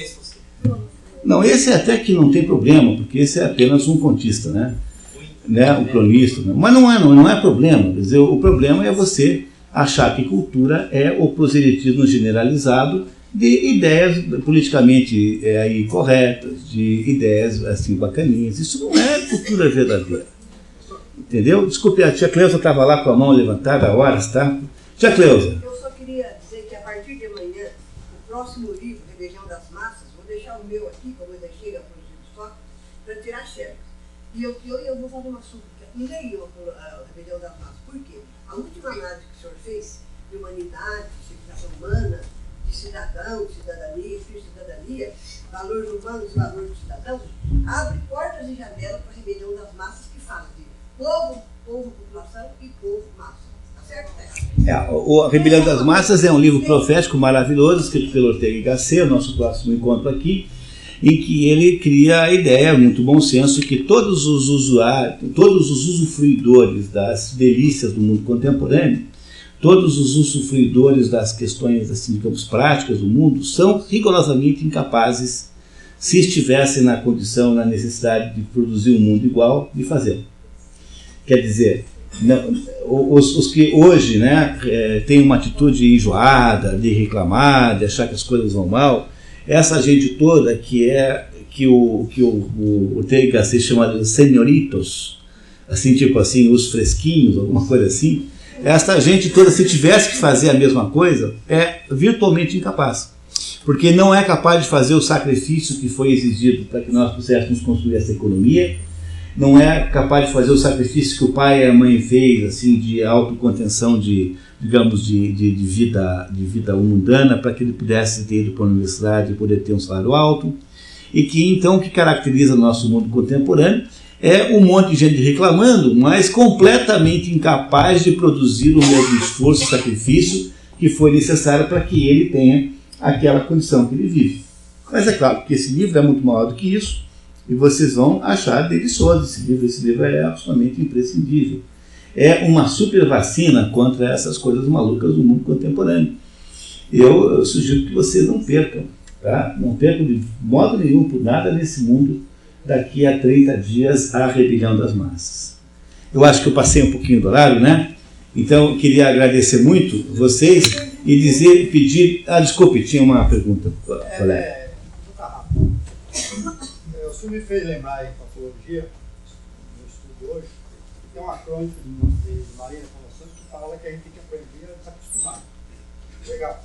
Então eu tenho que realmente aprender a desacostumar com as coisas que saem. Mas, olhando agora, como é que eu vou compatibilizar a minha teoria de pensar e agir no plano individual, que é o que eu quero, desejo, com as coisas do coletivo? Como é que eu jogo isso? Onde é que está talvez a palavrinha mágica da nossa flexibilidade nessas coisas? Então, essa pergunta é uma pergunta extraordinariamente interessante, porque é o problema concreto da vida, né? Então é o problema que qualquer pessoa tem em concreto quando consegue perceber alguma coisa. Esse problema nasce só depois que você percebeu alguma coisa. Porque enquanto você não percebeu nada, você continua agindo de uma maneira meio autômata. Assim. Então você faz aquilo que parece ser o politicamente correto. Não é isso? Quando você percebe que não é mais assim, tem um problema. E aí então nasce o problema da autoestima. Então, eu contei para vocês da outra vez, vou repetir a história, um amigo meu, psicólogo, que é um sujeito importantíssimo, dá curso no Brasil inteiro, me telefonou perguntando o que eu achava da visão que ele tinha da autoestima. Ele falou assim, olha, a autoestima é um ponto médio entre o que os outros pensam de você. Essa é a teoria dele, tá? Não vou dizer o nome, porque pode parecer que eu estou sendo fofoqueiro, e eu gosto muito dele. É assim, então a autoestima é aquilo que fica no ponto médio entre o que os outros pensam de você e aquilo que você é capaz de fazer contra a opinião dos outros. Então, a autoestima você não pode ser totalmente contra os outros, porque isso transformaria num rebelde, e nem, ao mesmo tempo, ser uma leva com as outras, porque isso geraria uma escravização da sua pessoa ao grupo. Pois eu acho que essa análise tem especialmente um foco errado, porque o que faz a autoestima humana não é um processo lateral para um lado e para o outro, mas é um processo vertical. Porque a autoestima só é atingível no ser humano quando você é capaz de dizer para você com sinceridade, mas porque você de fato acredita nisso. Quando você é você quando não tem ninguém olhando. Você só sabe quem você é mesmo quando não tem ninguém observando você. Então aí você sabe quem você é. Você vai agir como você de fato é. Quando não há necessidade de fazer nenhuma espécie de teatro para o mundo. Então, na hora que você estiver sozinho, você for capaz de concluir que a sua autoestima depende diretamente da capacidade de você ser um pouco herói. Se você não for um pouco herói, você nunca terá autoestima. E ser herói não depende da opinião dos outros, nem favorável nem contra. Porque a opinião dos outros favorável ou contra é lateral. E herói é alguma coisa que é para cima e nunca para os lados. Então, o ser humano só consegue se realizar se for capaz de ser um pouco herói. Sócrates foi herói, entregou a vida para defender a filosofia, para defender a autoconsciência, consciência individual perante o mundo. Você precisa arrumar um jeito de ser herói, e ser herói, eventualmente, pode significar pagar o preço de não concordar com a massa, com o rebanho. Pagar esse preço, às vezes, significa que ninguém vai te convidar para tomar café. Um professor universitário é terrível. Ninguém te convida para campeonato de truco. Por exemplo, Varela, quantos anos faz que você não é convidado para o campeonato de truco? Muitos.